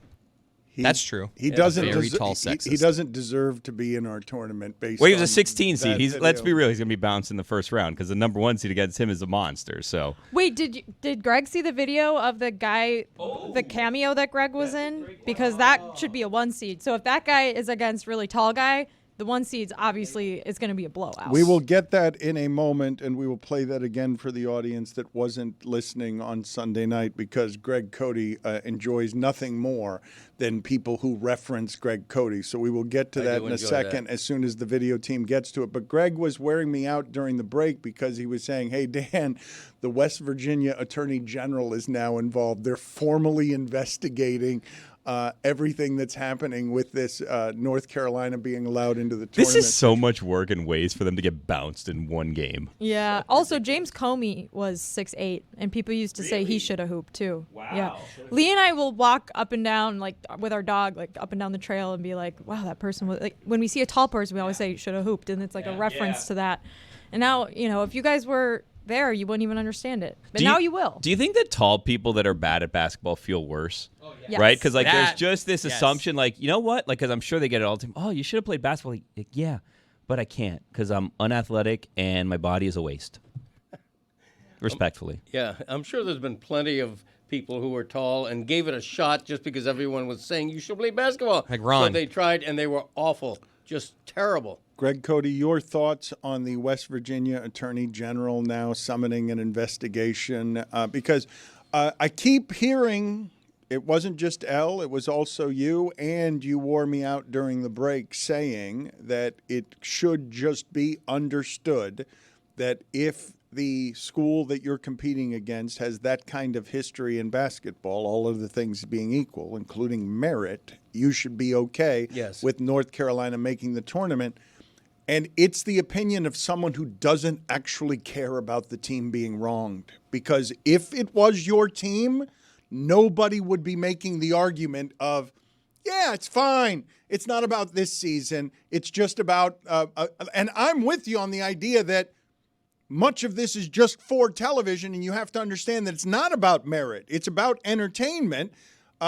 But if it were my team, I'd be mad that it were about entertainment instead of merit. That's not supposed to be how it works in sports. So I'm sure everyone listening to this is, West Virginia is being ridiculous with its governor and its attorney general, except for people who care about the West Virginia program, and except for any of you who care about any program. And if it happened to you, you'd be this kind of mad as well. Yeah, but that outrage presumes that West Virginia has a strong argument. Which is extremely not a strong argument, just a stronger one than North Carolina. It's extremely debatable on that, okay? And television ratings do matter. Program heritage does matter, and North Carolina is incomparably higher than West Virginia. The analogy I used when we were talking off air is that if you're the college football playoff committee picking that 12th team and the choices are Alabama and Tulane, that's a no-duh decision, all other things being equal. Again, though, if Jessica's Notre Dame is wronged in that situation, or if Mike's Miami or Billy's FIU or Jeremy's UCF. Well, Mike's Miami was wronged in the women's bracket last year. They're the first team out, and they had some really bad losses last year, and it's a field of 68 teams. So it's like, it's a lot different than college football, where it's 4 teams and now it's 12 teams, and there's automatic bids and everything like that. But you're really arguing about a really small select number of teams. This is a lot of teams. There's obviously 31 automatic bids, but then there's a bunch of at-large bids, over 30 of them. And it's like, okay, like you got to make some choices. Yeah.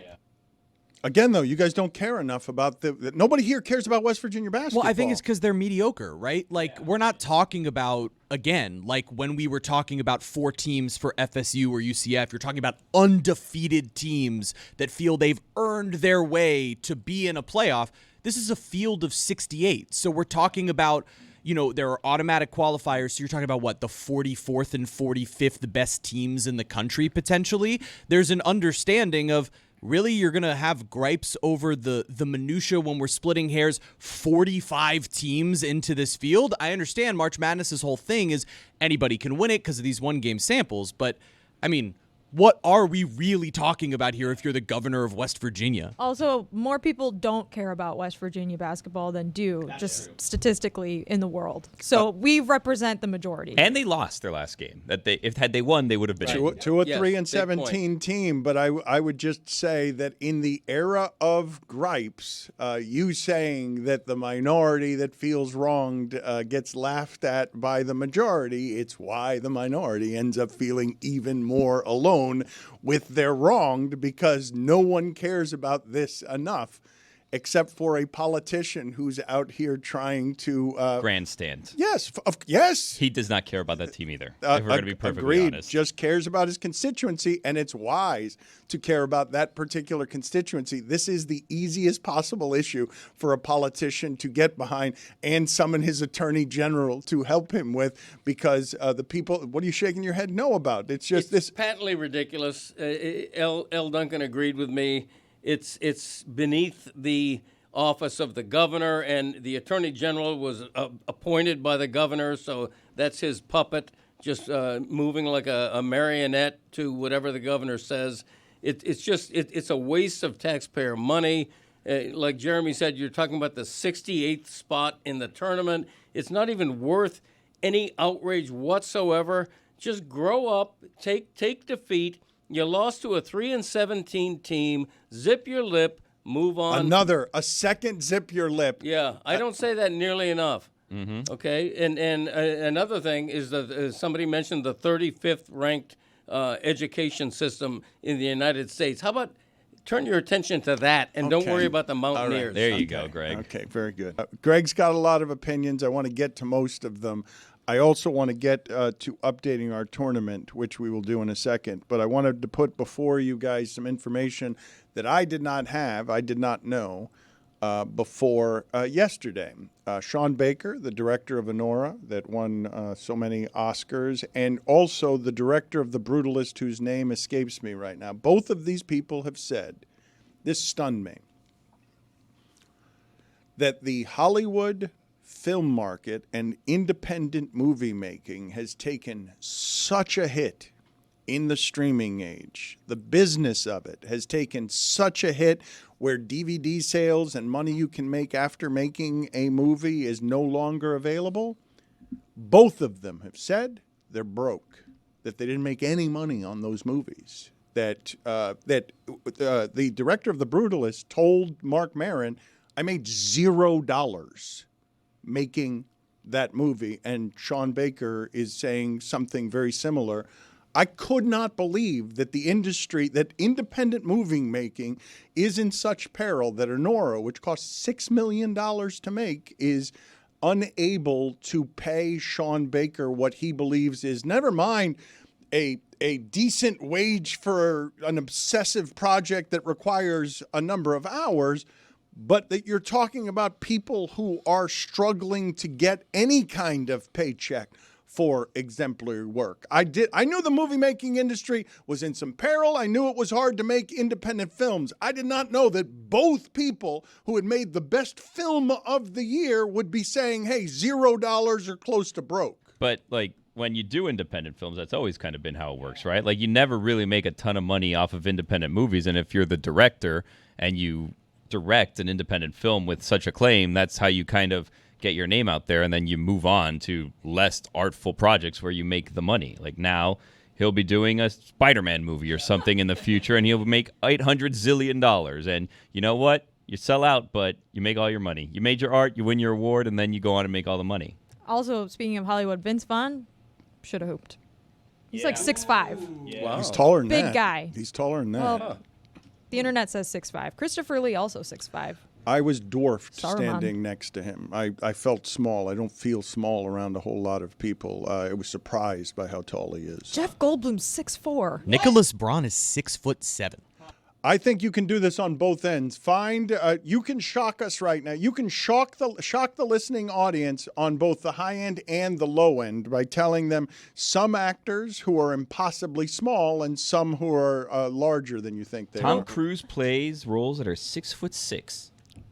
He's 5'6". When you Google tallest actors, half of them are NBA players that have been in movies like Shaq and LeBron James. But then you also get a Ted Cassidy, who I believe Greg knows, right, Greg? Yeah. No. No? Oh. Was it a different Cassidy we were talking about? Who dat? Okay. Feel free to find both on the high end and the low end. The low end can be funnier. He's like an old-timey actor. Uncle Phil was 6'5". Isn't what's his name? Dustin Hoffman really short? Yes. 5'6", something like that. Tiny. 5'5". 5'5". Jason Alexander 5'5". Seth Green 5'4". Patton Oswalt 5'3". All of those, I'd like some that are surprisingly small because you think of them as taller. Al Pacino 5'6". Mm-hmm. There are pictures of Al Pacino and Robert De Niro walking around in like clogs and stuff and high heels on a set meant to make them look larger. And I'm wearing those same shoes right now. Like literally this. Wow. They'll often get actors who are similarly small to make them appear larger. There are any number. I think that Emilio Estevez is stunningly small. I think that you can find a number of actors that you will surprise the audience because they look on the screen like they're bigger. How tall is Tom Cruise? He's about 5'6", is he not? The internet says 5'7", but I don't quite believe that. I've stood next to Tom Cruise one time at Blizzard Beach in Orlando, and I towered over him. Wait, Tom Cruise was at Blizzard Beach? Yeah, this was right after the divorce, or as the divorce was being finalized. So he brought his daughter, who was like a little kid at the time, to Blizzard Beach and was walking through. I was there with the camp that I'm volunteering for. I was talking to one of the counselors, and he looked right past me as if he had seen a ghost.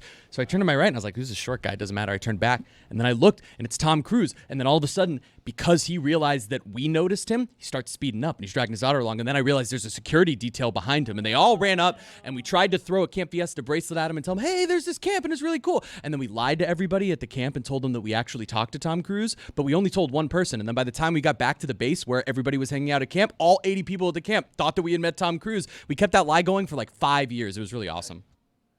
You lied to kids with cancer? Yeah, I lied to the counselors who used to have cancer. Danny Trejo 5'6". Big difference. Vern Troyer 2'8". They lied to the kids with cancer. Jeremy.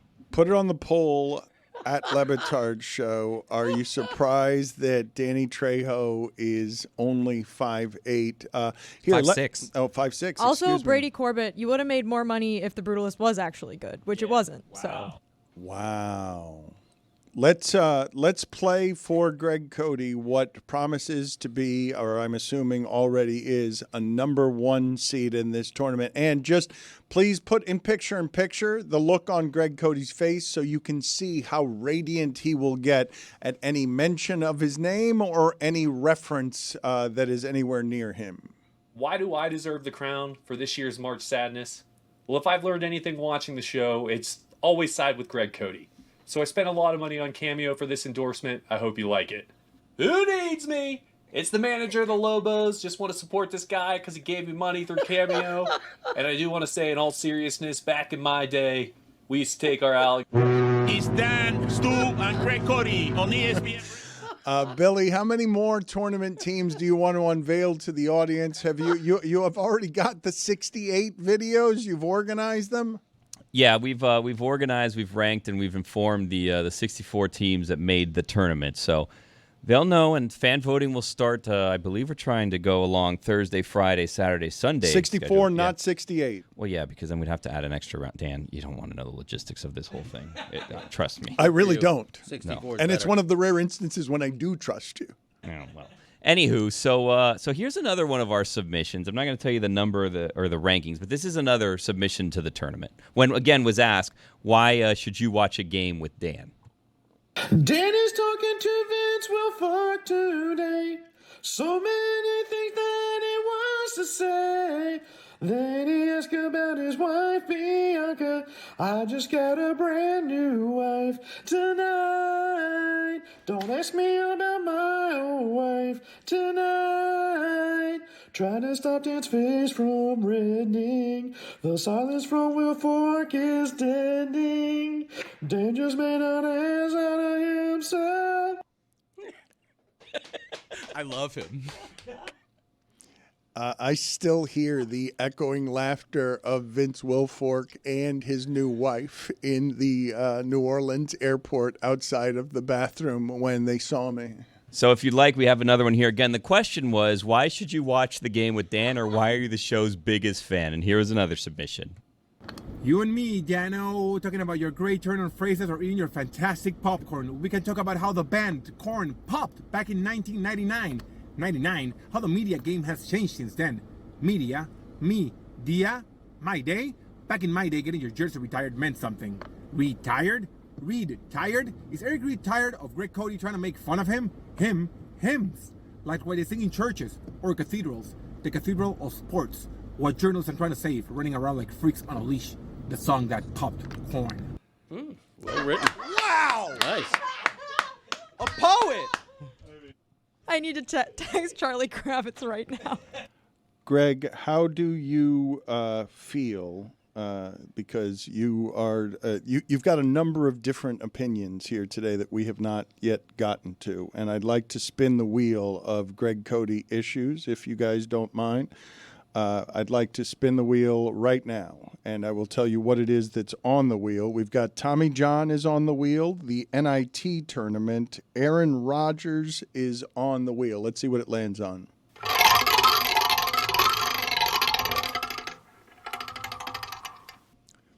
What did it land on, Greg?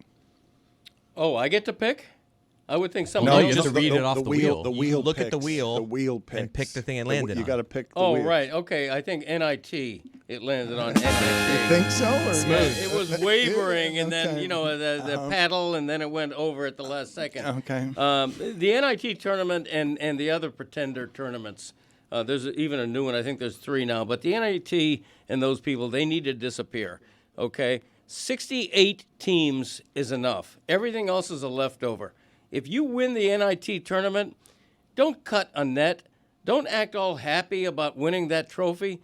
It doesn't matter. You're leftovers. 68 teams is enough. All the other tournaments should be disbanded. I really believe that. And if I were a self-respecting head coach who missed out on the NCAA tournament, I wouldn't accept a bid. I would tell my players we weren't good enough. We didn't make the only tournament that matters. They make money off of going. I know they do. And money drives everything, unfortunately. And now we're so mad for content, we're so desperate for content that there's always going to be a market for the secondary tournament and the third tournament and the fourth tournament. It's like giving out a ribbon for finishing last in a race. You don't deserve it. You didn't make the NCAA tournament. You've had a less than successful season. Let it be. How many years in a row have you done this? Just this take? I mean, it's a take I believed in for a long time. You know, I didn't pick it. I mean, the wheel picked it.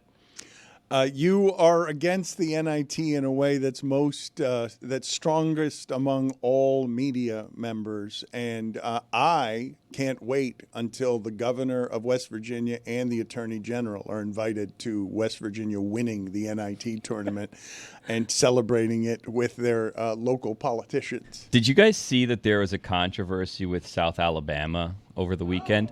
Okay, so what happened is UC Riverside had committed to being in the CBI tournament, which is a third tournament. So therefore, they were left out of the NIT tournament because of their commitment to the CBI tournament. So because UC Riverside had already committed to that tournament, the NIT needed another school, so they invited South Alabama to participate in the NIT tournament. Now what happened was UC Riverside was then able to get out of their commitment to the CBI tournament. So the NIT tournament rescinded their invitation to South Alabama after inviting them and informing the players that they would be part of the NIT tournament. I'm telling you what, it's a nightmare. It's a landscape on fire. The NIT used to have that lane to itself, right? The NIT was the also-ran tournament. There was no competition. And now there's the one you mentioned. There's a new tournament. There's at least 3 and perhaps 4, big level tournaments now competing. And so the NIT is getting this back up. The NIT is saying, hey, we were the also-ran tournament for a long time, didn't have any competition.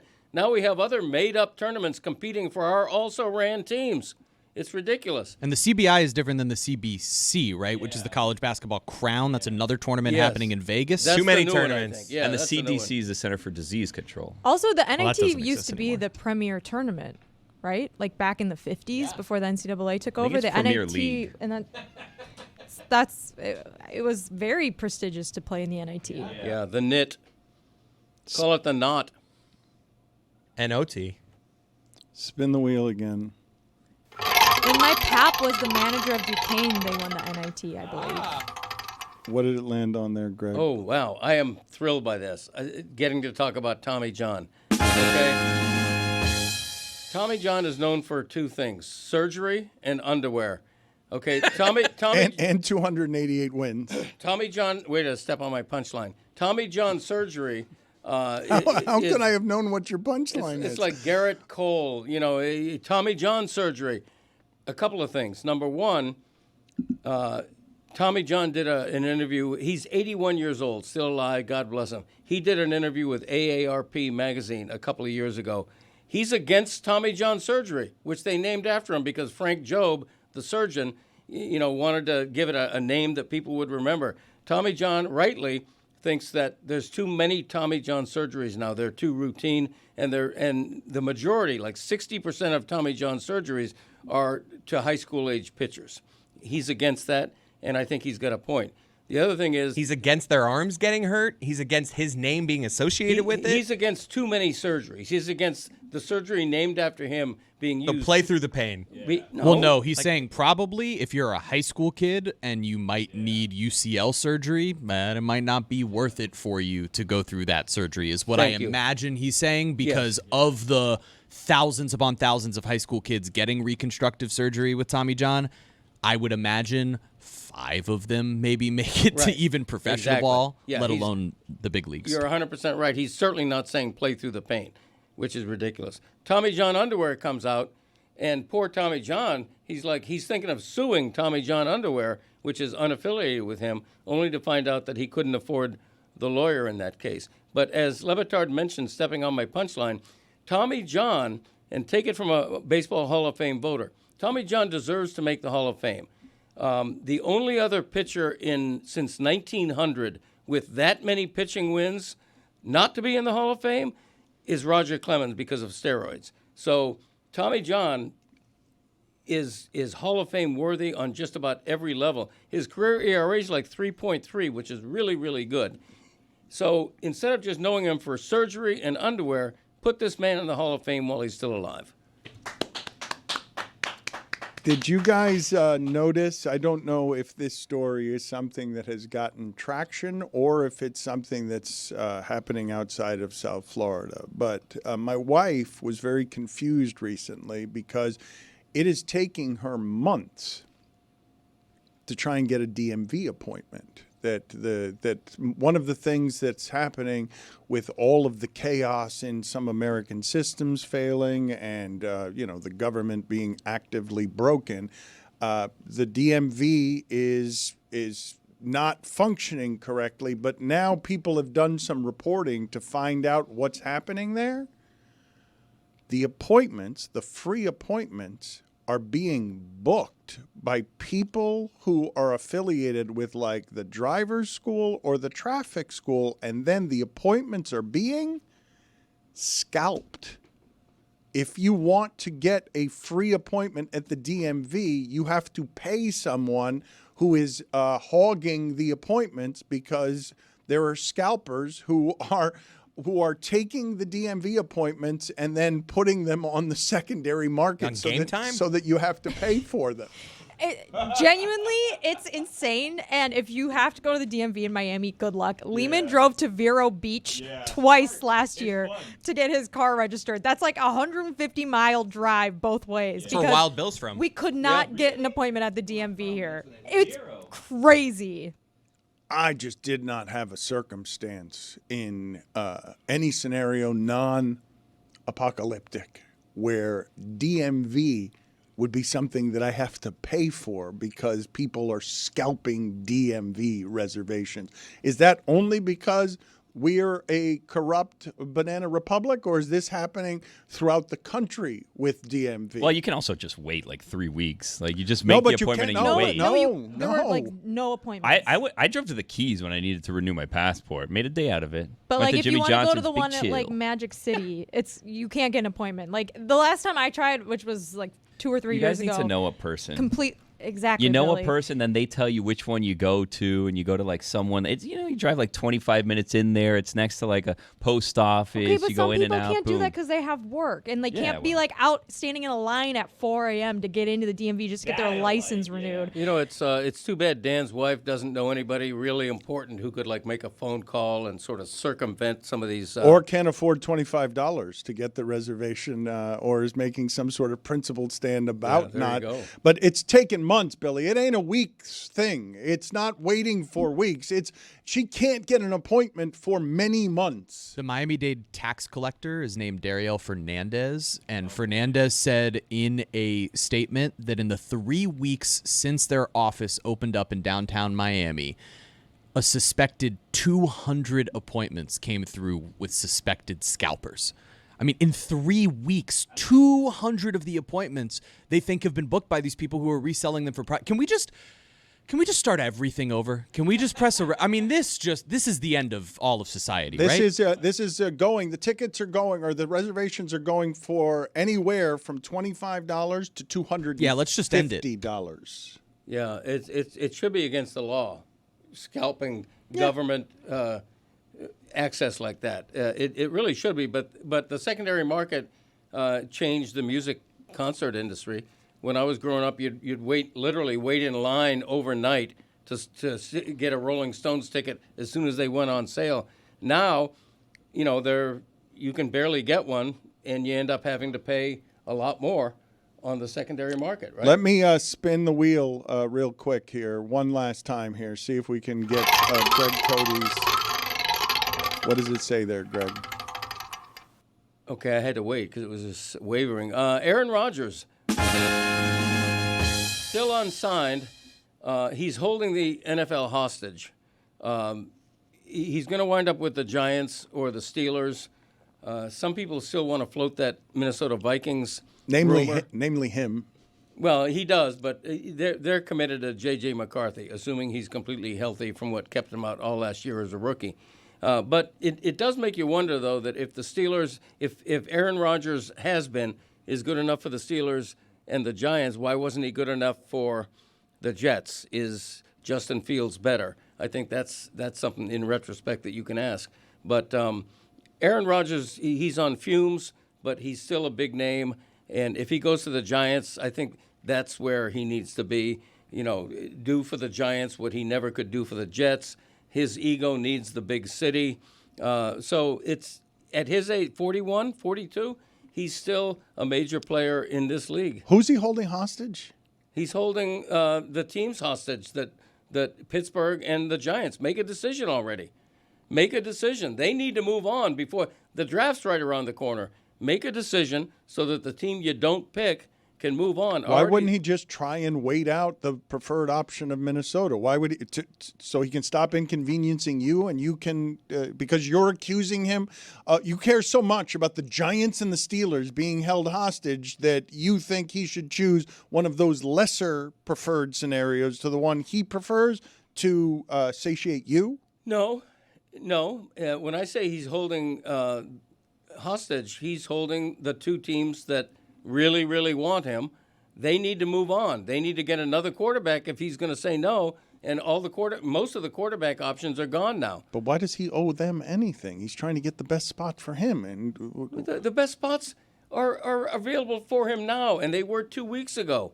There's only, I said on this air a couple of weeks ago, the options for him are dwindling, and now it's down to 2 or 3 if you believe the fibs about the Vikings. So make a decision already. So you have them being fibs? You have them being fibs, Vikings fibs. It is being reported by people I trust that the Vikings are committed to J.J. McCarthy. And we all know that Aaron Rodgers isn't going anywhere as a backup, right? And so make your decision already. I have been trying to encourage the audience to be better about its phone calls on this Boost Mobile Boldest Take hotline. The telephone number is 305-486-GOTZ, G-O-T-Z, 305-486-4689. These have admittedly been slightly better, though that's not saying much. I think they've been a lot better. The Boost Mobile Boldest Take from the weekend is presented by Boost Mobile, the newest 5G network in the country. And here is this week's submission. On a mobile from the Bay Area. Calling to let you know, I think blueberries are awful. By far the worst berry. Marshall Faulk is the best running back I've ever seen in my life. Yeah, this is Dan from Phoenix on a mobile. Sandlot, great movie, terrible ending. We have 93 minutes of pure cinema building up the kid legend, Benny the Jet Rodriguez, only to find out that it amounts to him being a pinch runner. A pinch runner. Very anticlimactic.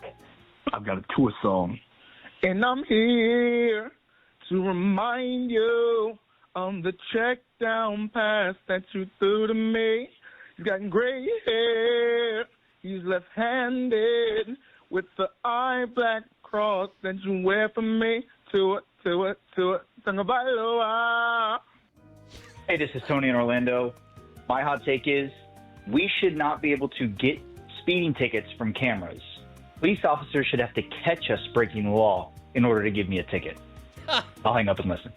I want more Jim Larinaga. This is B Green, first time, last time. And this is my limited fake, Patrick Warburton, as Joe from Family Guy. Hey, Peter! The greatest mysteries known to man. The origin of life, quantum physics, how Tommy Tuberville beat Alabama 5 times in a row. Yep, Jay on the mobile from Toronto. Fake limited. Dan Le Batard. But Stugotz, he's actually a good Stugotz. What do you mean? Greg Cody. Next say what?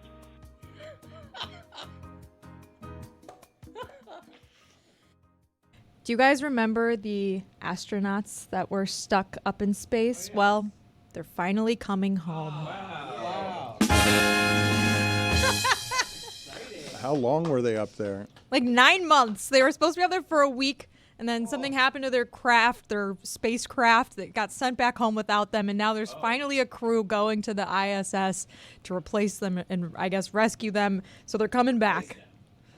Sullivan, can you try and get a hold of one of them so that I can find out what are the practical difficulties in expecting to go to space for a week and ending up there 9 months? I would imagine that there are all sorts of difficulties any of us wouldn't understand. I'd like to talk to an astronaut. How do you get eggs? That's the chief question, obviously, that we would all fall. Oh my God, they're going to be so mad when they find out how much they cost now. I think they're going back down. I heard. I haven't bought eggs. Sometimes I hoard eggs. That's probably bad, right? But I buy it at the wrong time. They limit two per person really? at our grocery store now. Okay. Yeah. Yeah, I think I've seen that sign, but like I'll go, and if it's like a price that I think is going to go higher, I treat it like the stock market, my goods. So I'll go, and if I get the sense that egg prices are going to go up, I'll say, you know what, $8.99 is a lot for 18 eggs, but it's better than $10.29. So I'm going to get 2 batches of 18 eggs. But then you're playing with fire because you come back a week later and now they're $4.79 for 18. So it's really a dangerous game that I'm playing with my produce and with my goods there. But it's what we have to do. Thank you for asking. Maybe sell eggs outside the arena the way they sell waters. That is such a good That's business, a good by the idea. way. No, not the eggs, the water. If you could successfully sell water honestly, and you have the right, I'm not a salesman by nature. We know this. It's like $4 for like a 24 pack, something like that. You can get a 24 pack of water, right? Or even like you go to like a Sam's or a BJ's or a Costco or one of these big box stores as they call them, right? You buy a 40 pack of water. You get that for, let's say, $6.99. If you sell it for $1 each, right? You could probably jack it up to $2. You sell it for $1 each, that's $40 you made on that one pack. If you do $2, that's $80 that you can make. Now, you need to find people. You can't do $150. We all know that. You can't be on the side of the street selling bottles of water for $150. Once you start breaking it into fractions of $1, things get complicated. People just keep driving by you. But if you have the wherewithal to do it and go out there and sell that water, the ROI on that, Dan. Yes, I agree. I've often thought that whenever seeing someone sell overpriced water, that would be a good business. Can you guys please, for me, before the end of the show, find me some short actors whose height would shock the audience? And also, I'd like to ask all of you recently, what is something that you have purchased that you have been alarmed by how much the price of that has gone up? Because a lot of people are talking about fruit. A cup of coffee is now at a price point that is totally absurd for a cup of beans. I told you recently that a regular small smoothie with fresh fruit I saw for over $9. Give me some some sticker shock that you guys have gotten recently on stuff that is a lot more expensive than it used to be. I use quite a bit of extra virgin olive oil in cooking. Olive oil prices have skyrocketed. I think they've doubled in the last year to the point now you buy like an average sized jar of bottle of olive oil and it's like $18.99. It's like very expensive relative to what it was a year ago. I don't know why. I think that a lot of people focus on like the main things, right? Where you have a situation, and I've been down this path before. You have like the situation like the eggs. Everybody buys eggs. Or you have things that's like, wow, this now costs like $12 before it was $10. The ones that really add up are the things that were like multiples for $1, things that were like a matter of cents, and now it's a lot. So like produce, fruits are things that we talked about a lot. I've been on the lime case a long time. Everybody knows that I've been on this lime situation a lot here where, sometimes you can get 9 limes for $1. Other times you can get, 3 limes for $1, and you essentially are tripling the price. And you say, oh, what's a lime? 33 cents? Yeah, but when it was 8 cents a week ago, that's a huge increase in price. So that's where you guys, if you're out there and you're the consumers and you're shopping, keep an eye on the small ticket items because that's how they get you and that's how these things start adding up. I remember when a blow pop used to be $0.25. If I were to go buy a blow pop now at a gas station, I bet you that would be damn near 75 cents at least. That is 3 times the price, and you think it's still less than $1. Yeah, but before I could get 4 for $1, now I can get 1 for $1. I bought gum the other day for $6. $6. No what kind of gum was this? Is that like neuro gum or something? The little small like bucket when you're checking out at Publix and you just grab some gum to add it. I $6. bought a Cheeto last week. That was $90,000. Yeah. Let's look at this Michael Jordan Cheeto here, the Flamin' Hot Air Jordan Jumpman. This is here. half-ass. I agree with that's Chris. Ridiculous. Okay, the Charizard Cheeto looked like Charizard, Yes, it did. right? We all agree. If you saw that Cheeto, if you pulled it out of the bag, you'd be like, holy that's Charizard. This is supposed to be an Air Jordan Jumpman Cheeto. And I thought it was going to be the Air Jordan logo. It's not. He's making a layup. I don't know what this is. It's asinine. His legs are barely spread. He's calling for the ball in the post. It is not the Jumpman logo. It's actually Thomas Bryant when LeBron was breaking the record. It's Thomas Bryant calling for the ball in the post. Do you want to make fun of me, Dan? Always. Okay, so when we were talking about limes a minute ago, I got very confused because sometimes we have guests that are joining us and they're just kind of like sitting in the Zoom and they're on the monitor, right? So like they'll hear what it is that we're talking about, and we don't have a guest scheduled right now, right? But I looked up and I was confused at which monitor I was looking at, and I just saw Rondé Barber nodding along to everything that I was saying, and it's because Rondé Barber is on another show. On the golf, and I was like, on the damn. golf channel. I was like, Rondé is like really in on this whole Lime talk right now. I didn't even know he was on the show today, and I was just totally confused. I'm old. How did you feel about fake opening day today? The Dodgers, of course, win on their path to an undefeated season because they've taken baseball and broken it over their knee. How did you feel? We had a Major League Baseball game, and the Major League Baseball season start during our show, start at 6 o'clock this morning and end. The game ended during our show. What happened, and what are the updates that you want to give people? So the Dodgers, spoiler alert, I don't know if you are, if this is the fan base that records baseball games and goes home and watches them later in the day. But if you are, spoiler alert here, upcoming, don't get mad at us. This isn't a White Lotus situation. This game was already played. So the Dodgers and the Cubs kicked off the season at 6 a.m. today, and they finished the game before we even started our workday. And yesterday, Dodgers ended up winning, spoiler alert, Dodgers ended up winning 4-1 over the Cubs. They have another game tomorrow, again at 6 a.m. So if you're up at 6 a.m., you could watch it. Or I don't think you can even listen to it. Did Boot go to Japan to cover that's a good the game? question. Did he I was go? wondering that. I think the broadcasters are doing it all remote. Oh, that's whack. Oh, wow. Lame. I heard Benetti was on the Jeez. call. I'm not sure if he was there, though. I felt so bad for Benetti. He's such a great guest, and he was so good last week. And then I saw like the Fox promotional thing where they put out like the headshots of all the broadcasters that are going to be working on the show. And like, I don't know if they provide their own headshots or if Fox like takes the headshots for them. But poor Jason Benetti well, it's not that it's a bad headshot. It's that every single person who took their headshot and provided it to Fox for their broadcasting, games, teams this year, whatever. By the way, if you're interested in baseball broadcasting, Friday I'm going to be doing another game for FIU. Ooh. Just a quick aside. During March Madness. Is it at so. 6 a.m.? Because I kind of liked waking up to 6 a.m. baseball. I listened to it on my drive into work this morning. I watched it in the makeup chair. I had it on Hulu on my phone, and I was listening to the audio while I was driving. It was probably not smart. Anyways, so Jason Benetti, friend of the show, dare I say, at this point in time. Everybody takes their professional headshots. They're looking head on, big smile, whatever. Benetti is looking off to the side like if he's like on the poster for Step Brothers. So the poor guy, no one told him, send us a headshot where you're looking head on. So everyone is looking straight at the camera except poor Benetti, who just looks confused as though he doesn't know where the camera is because he's looking off in a different direction. And I feel like if you're putting together this promotional stuff, you have to reach out to him and be like, look, Jason, this is what we're doing this year. Try to send us one of those or like just take another headshot where you're looking straight on. No one bothered to tell him. Everyone, Eric Karros, Dontrell Willis, everyone looking straight ahead except poor Jason Benetti. Are you sure that he's not someone who likes to zig when others are zagging? His sense of humor strikes me as somebody who would do something like that on purpose because, like you, he enjoys the occasional awkwardness. Yeah, that used to be the formula on record albums. Like if the Beatles would put out a record album, 3 of them were looking straight at the camera, and then one guy's going like that, just for effect.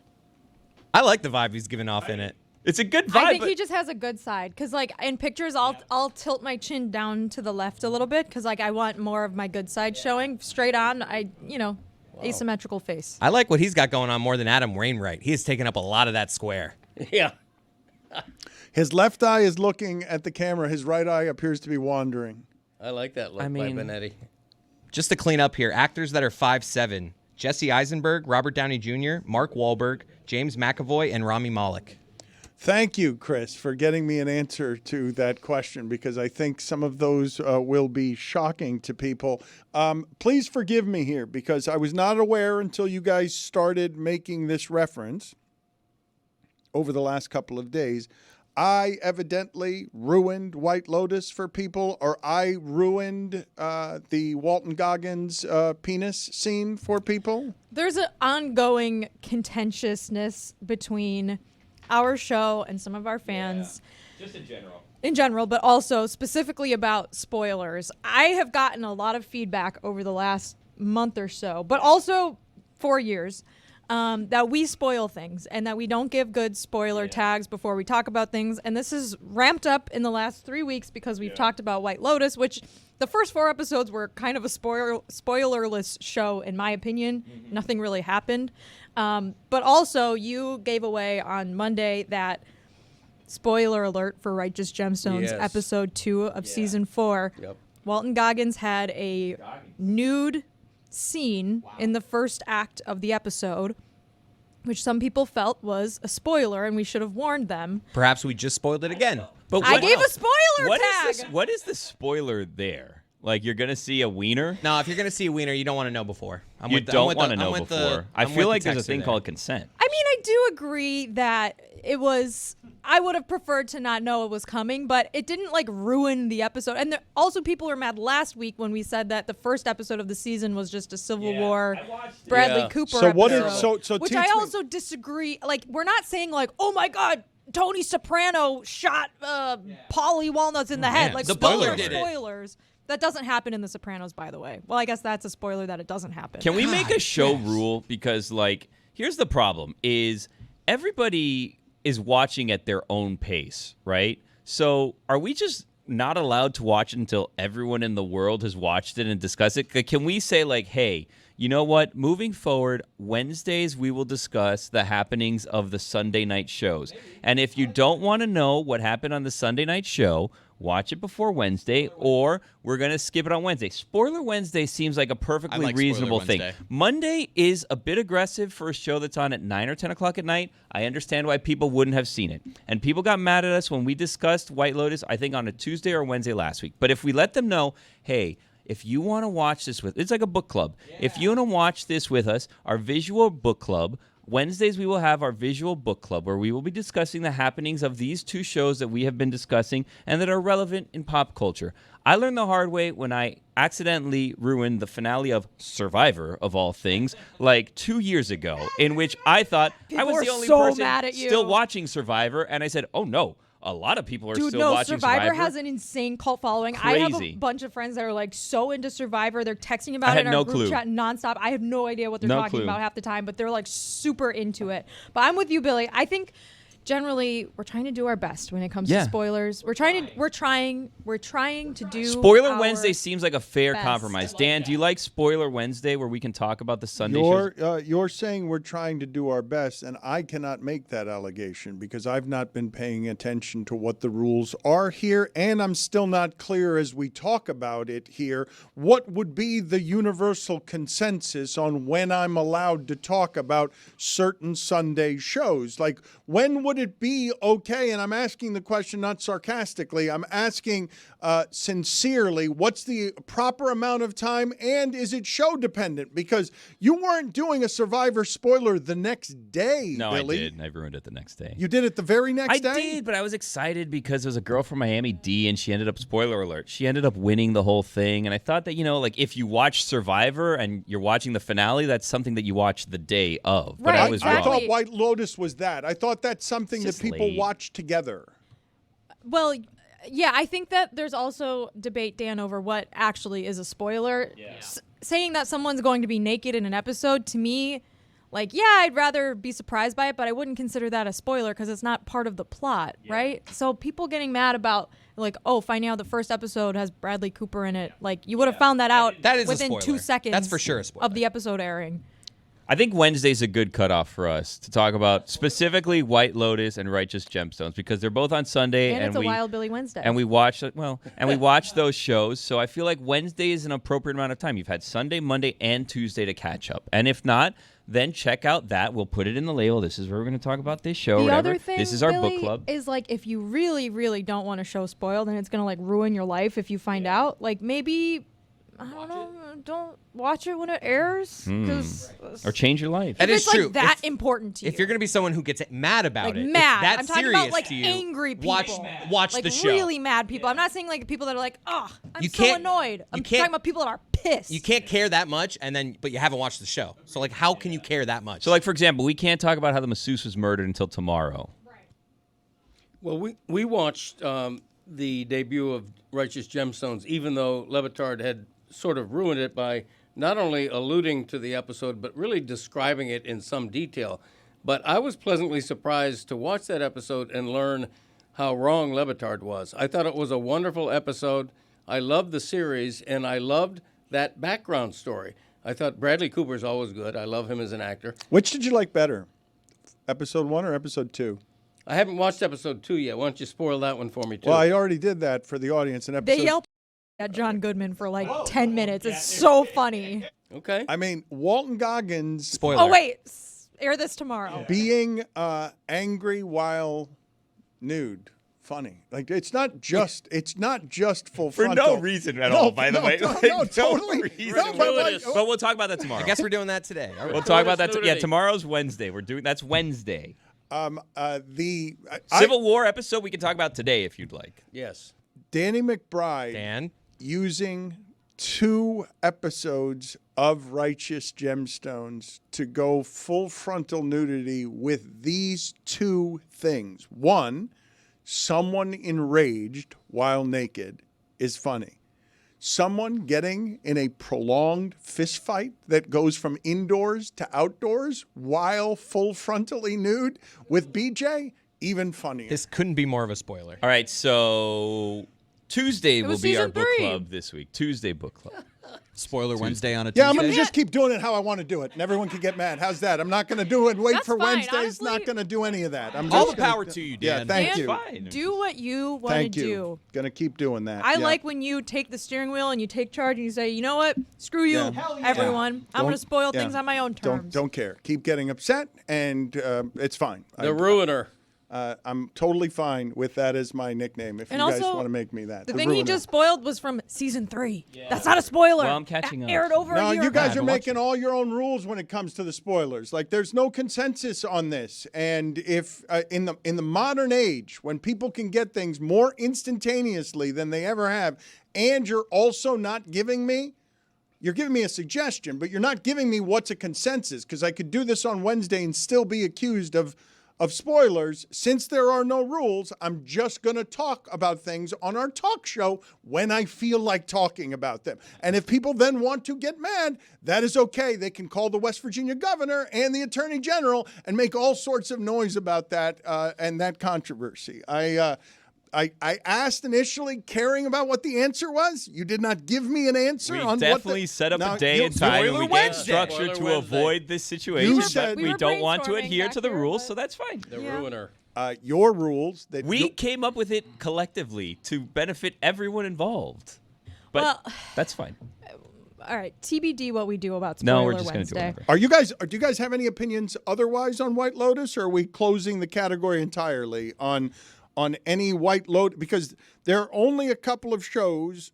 Is there a third show right now? We've talked about Paradise quite a bit on this show, but when it comes to Righteous Gemstones and White Lotus, I don't think we have a third show as a show that we're all paying attention to. Is there a close third place on what would also require, hey, don't spoil this for me so that I can have an antenna up for something that I'm going to immediately put that antenna in storage and never pay attention to it again? I don't know no that we third have a show? third one. I know don't think people we are have a third really one. into The Pit on HBO, but I haven't watched it yet. It's a I'm medical. feeling at the pit. medical Amazing drama. Race, maybe. I would suggest the Food Network Tournament of Champions. Oh, yes, wow. Because that's a seasonal thing. They do the bracket thing, and it would really be a bummer to hear somebody say, well, last night you watched last night, so-and-so beat so-and-so. No, that's clear, because you can't be a spoiler on that show without saying who beat who. Jeremy, can we get an update, please, on Tracy Morgan? Yes, he has made a post to Instagram. He posted a selfie from the hospital where you could see the back of his phone case, and it has a Knicks logo on it. And he said, "Thank you for all your concern. I'm doing okay now, and doctors say it was food poisoning. Appreciate my MSG family for taking such good care of me, and I need to shout out the crew that had to clean that up. Appreciate you. More importantly, the Knicks are now 1-0 when I throw up on the court, so maybe I'll have to break it out again in the playoffs. Hashtag go Knicks." The good news is, Dan, now we can laugh. He got so food poisoned on St. Patrick's Day that he puked on the court at a Knicks game. Give it up for Tracy. It was not green though. Like that would have been wild if it was just like all the green beer he had it drank. was like Yeah, disgusting. I saw it. It looked like throw up. A horrible color. Do we believe food poisoning? Sure. Oh boy. Okay. Yeah, I'm just saying. What would you think? What are it you was? just Yeah, saying? It what are doesn't you- seem like you're just saying anything. I mean, I'm not disparaging anyone. I'm just saying food poisoning is an easy thing to go to. If for example, if I get, shit-faced and I accidentally vomit on a court, food poisoning. That's what you would do? Yeah, of course. I just love that you were go-to. trying to approach that so delicately. For example, if I get shit-faced. Right. It was the perfect word to approach that delicately. Thank Really you. a wordsmith, Greg. Yeah. I Greg, appreciate have you ever had violent food poisoning? Like, you can't control what's coming out of you. Honestly, I don't know that. I've had that feeling where you're running to the toilet and praying that you'll get there in time. I don't know whether it's food poisoning, though. Like, I never know that. Unless I'm ingesting something and immediately feeling like it was rotten, I don't know what food poisoning is. It's hit or miss, right? It's one of those things where if you don't know, it's just like, it might be food poisoning. Yeah, now that Tracy's catch-all. okay, that we know he has food poisoning, and thoughts and prayers, hopefully he recovers from the food poisoning quickly. Baseball started, and I don't know if you guys saw this, a couple stories. One of them along the lines of illnesses. Mookie Betts didn't travel with the team or is not playing in the series because he has a mysterious ailment that they don't know what it is, where he's lost 15 pounds. Really? I And didn't know that. hopefully everything turns out all right there, obviously. And I hate to say this, and I'm wondering if you guys have ever thought about this, and some of us maybe more than others. When you hear mysterious ailment, dropped 15 pounds in a week, something that you're not concerned will be like deadly or whatever, and you'll recover from whatever. Like, and again, I hope everything's okay, and we figure out what it is, and we can move forward. I immediately thought, like, where can I catch this? Like, and I know that sounds terrible, but I thought, where can I get some of that? Because, like, along the lines of food poisoning, like, there's some times that I have, like, a situation where it's, like, stomach involved, and it's like, oh, man, like, this is really bad, whatever. And then, like, 2 days later, I'm good, and I step on a scale, I'm like, whoa, like, stomach virus suits me, you know?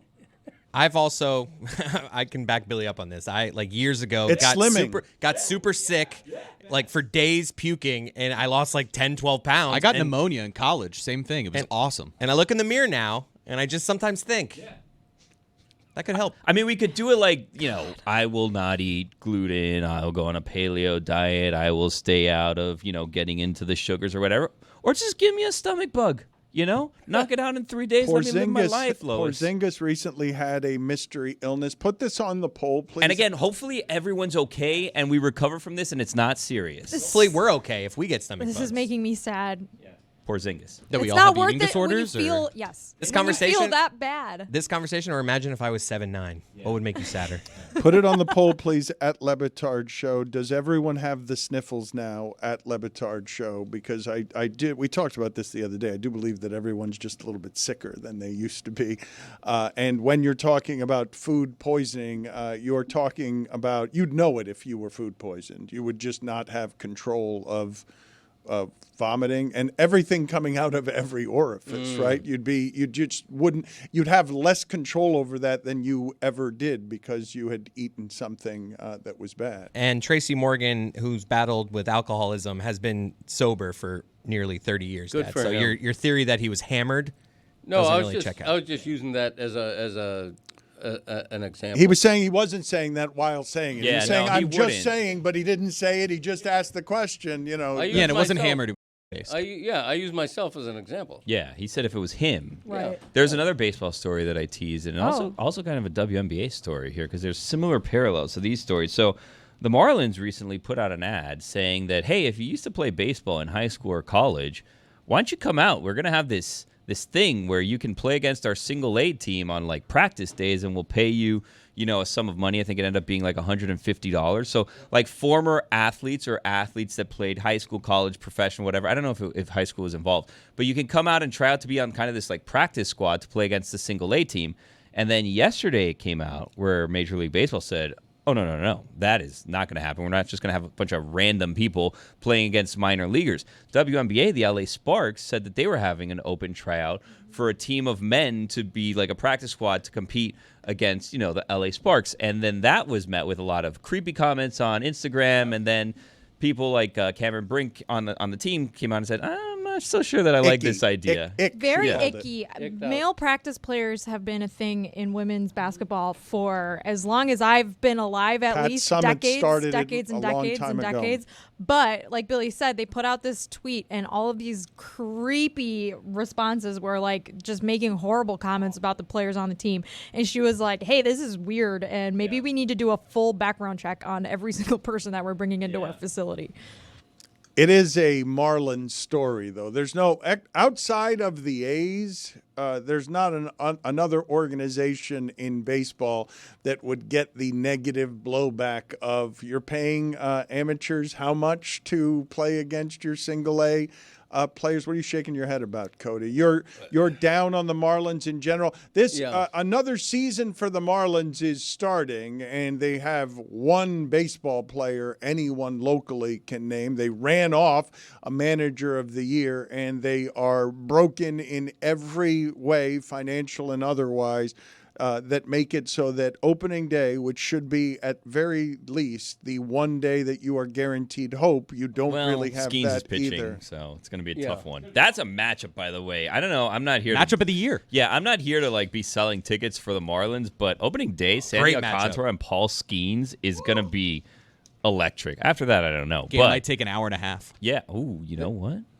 They might even sell out that game, which will be unusual for I the don't Marlins. know what. Are you going to finish the thought?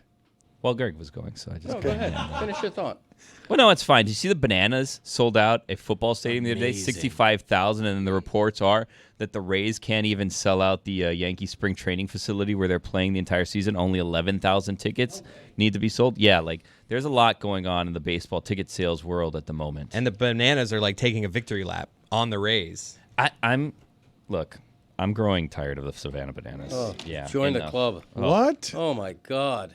They were just down here in Miami, weren't they? I saw signs for Bananas parking for 3 weeks. That is on one my of drive to work. the great sports phenomenons anywhere, that That's a something circus. would grow out of the ground and become. Didn't they get 65? Aren't they making fun of the Rays because they got a crowd of 65,000 for a game, and all they've done is make baseball fun? It's the coolest. It's not baseball. It's banana ball. There's a huge difference. But look at this crowd. That's in They're Tampa. selling out NFL stadiums. And by the way, it's worth it because we went as a group to go see them when they were down here. Not the most recent visit, but the visit before that. This atmosphere is electric. Kids are having such an incredible time. And it's cool because that part of it, seeing parents and kids, that part really channels into the nostalgia of God, baseball. you're so earnest. Oh, fathers yeah. and sons. You're right. I will say, in Jeremy's defense, I have not heard a single person say anything other when they go. It was awesome the entire I like time. that we have to defend me from disliking something. Well, no, I mean, and something that everyone else likes that is also universally thought of as fun that Billy and Greg are tired of. No, we're not the only ones. Oh, my I'm God. telling you, this is a thing. And by the way, you want to talk about selling out a football stadium? How about the World Series down in Miami? 2 different times they sold out. 1997 and 2003. 67,000 people. Stick that in your pipe and smoke it, banana ball, with your 65.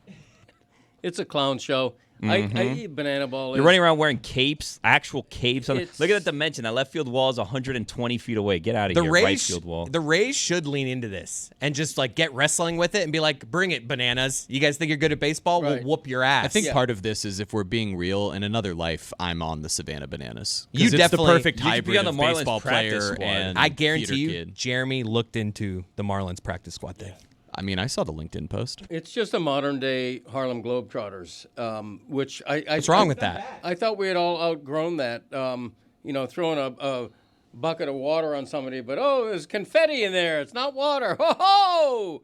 I've seen a couple innings of a Bananas game. I doubt that. It's not baseball. It's just some bizarre hybrid. What does that mean? I've seen a couple innings. Yeah, of please it. explain. We started the show with you, a Hall of Fame voter, consistently going to Marlins games and not knowing that for 10 years people have been batting the best batter in a lineup second. Yeah, I haven't heard that quantified. I haven't seen Aaron Judge bats second. Freddie Freeman bats second. They have a lot Mike of good Trout. players. If you're the Dodgers, you have think so the many good Angels- players. Naturally, a good player is You going think to the Angels have a lot of good players? Greg, you're not listening to Juan him. Soto last year. It's just trust us on this, okay? You're wrong. Well, let's see where he's going with this whole banana ball thing. Well, it's just I don't want to. I come off as too critical sometimes. If you love if you have little 8-year-old kids and you want to take them to see the bananas, enjoy the clown show. I'm just saying, for an adult baseball fan to go to a Savannah Bananas game and really just be delighted by all the ridiculous antics, it's nothing that interests me. I can't like both. Then the kids are confused. They go to a real game and they're like, "Hey, where's all the fireworks? Where's and the this and pitcher that?" on stilts? Exactly right. Where's the guy with the Hey, cane? why is this so boring? I thought this was supposed to be fun. This is America's game. We're What's just next? sitting here. Moats in the outfield. Get out of here. Yeah, it's not sport. It's not a sport. But Greg, let people like what they like. No one's making you go watch it. If people someone can else, like what they if like. Jeremy enjoys it, and I can dislike what I I like. still want to know the 2 or 3 innings that you claim to have watched of banana baseball. I don't, your brain beating me. I don't write the date and time. He's an abject lie. He's not here to take a quiz. Exactly. He just quoted again former Dolphins offensive coordinator Gary Stevens, who would walk into the media room and say, "Your brain beating me." Right. You feel that warmth, guys? It's nice and toasty in here. It is time for our Toasted Bracket Update, sponsored by Jimmy John's. And they're finally here, guys, and they're hot. Wow. Try the new toasted sandwiches at Jimmy John's. Order one today. How warm is it in here? It's a little too warm. I'm in a sweater. Probably shouldn't have worn a sweater for this toasted segment. it is getting a little toasty. But I'm excited because I filled out my bracket yesterday. Oh, you did? And I have 2 1 seeds. Let's go around the room because everyone's afraid of chalk. I got 2 1 seeds in my Final Four. Jeremy, how's your Final Four looking? I have 3 1 seeds, I believe. I know the big upset that I have early, like when you're looking for what's going to change, in the which side of the bracket is this? I'm not entirely sure. It's the South. So Auburn is the 1 seed in the South, and they've lost 3 out of their last 4 games going into March Madness. Yep. Creighton is a 9 seed, so they would play Auburn in the second round. Creighton has a 7'1" center named Ryan Kalkbrenner. Love him. Who is a 4-time Big East Defensive Player of the Year. I believe Patrick Ewing is the other player to have done that 4 times. So you got a senior 7'1" center who can really disrupt things defensively. To me, that's the perfect type of team to look at and go, that can mess with some people. So Creighton making a fun little run as a 9 seed is where, if you want to get kooky and knock off a 1 seed in the second round, that might be the way to do it. We're not trying to get kooky. We're getting toasty. Yeah, I'm going to take my sweater off. But Jimmy It's a John's little too hot cookies in here. are actually really delicious. True. I love Jimmy John's. Greg, you feeling toasty? I am. I'm wearing a zip line or whatever you call these. It's a quarter zip. No, it's a zip line. Yeah, quarter zip. Is this a sweatshirt? I don't even know the No, word it's a for this. zip line. A zip line. Sweater? A zip line? Yeah. I haven't filled out a bracket yet. All right. Thanks Yeah. for participating. Do you do Jess. the play-in games, Greg, when you do? You do No. the first 4, or do you start, like, your bracket starts with, Yeah. like, the winners are just plugged in? Yes, I start with when the 64 begin playing. I'm thinking of not filling out a bracket in memoriam for Miami Hurricanes basketball, which doesn't have either team in the NCAAs. So Well, Jimmy Johns wouldn't love that, but I'm glad Not that you're very taking a toasty. stand I know on that. that's not toasty. I will fill out a bracket. Okay, good. I haven't filled out a men's bracket yet, but I have filled out my women's bracket. It's very chalky, except for UConn upsetting USC in the lower left quadrant. But when I fill out my men's bracket, I imagine I'm just going to go straight chalk because I don't know what I'm doing. You can go Jay Williams and have all 1s and 2 seeds in the Elite 8. Zigak. Listen to the underdogs. They gave us 5 sleepers that you could pick. Pick Wofford in my Final Four. Yeah. But the Terriers? Mm-hmm. Yeah. You got to take an 11 to beat an 8, right? As we mentioned earlier. 6. If an 11 played an Whatever. 8, that would be probably That really kind of- strong. You are- It would be later in the 11 and round, 6. probably. Super yeah. helpful in this 6. segment so far. I got all the 16s beating all the 1s. I don't know if Yeah. I'm alone on that, but it's just a hunch. Yeah. I also have the Dodgers finishing 162-0. Wow. I don't know about you I don't guys. think that's Are you this guys bracket, but- big? Like, I know you're all college sports fans, but I am a big college sports fan, and I find it really hard to pick teams that I don't like to do well. Right. Yeah. So I kind of sometimes will just make a haters bracket and just root for the downfall of all of my haters. Right, like I had Florida going far, and then I was just like, what am I doing? Yeah. Ew, I don't want Get that. out of here, Florida. Oh, USC in my Final Four. Blech. I don't want Ethan to be happy. Ethan Badowski's Gators. If you were to kind of do like a scale, your sports fandom, like what percentage is love and what percentage is based off of hate? It's a good question. A lot. I would say the best thing in sports is when your team wins everything. Against your friend's team. The very close second best thing is when Lewis, what are you doing? Bringing in a Jimmy John's thing. It wasn't to distracting supplement at the all that segment. you just carried in a ginormous bag of chips. Wow, look at that. Toast that Pretty beautiful. right there. The second best thing Or is the when your jalapeno ones. team doesn't win anything, but the teams you hate are doing worse. I think I'm in a position where the teams I love are not succeeding. So right now, my sports fandom is largely driven by hate. Yeah. Yeah, and it's Yeah. great. I love it. Who do you hate the most? Ooh, wow, that is such a great question. It Other than depends. all the teams that the people here support, because that's kind of how it works in our office. Yeah. Like we all sort of Right. root against You don't like the our Heat? coworkers. Really? Like when I UCF haven't loses picked a up on football game, I get really, really overjoyed. And text me. Yeah. Yes. Yeah, it's a good question. Let me think about this one. Is it Miami? Miami football. The Miami Hurricanes. Is it Miami? That's my favorite one. Miami Hurricanes. Why are we whispering? I feel Well, we don't want Mike to hear us. I feel like I'm toasted enough. This is good.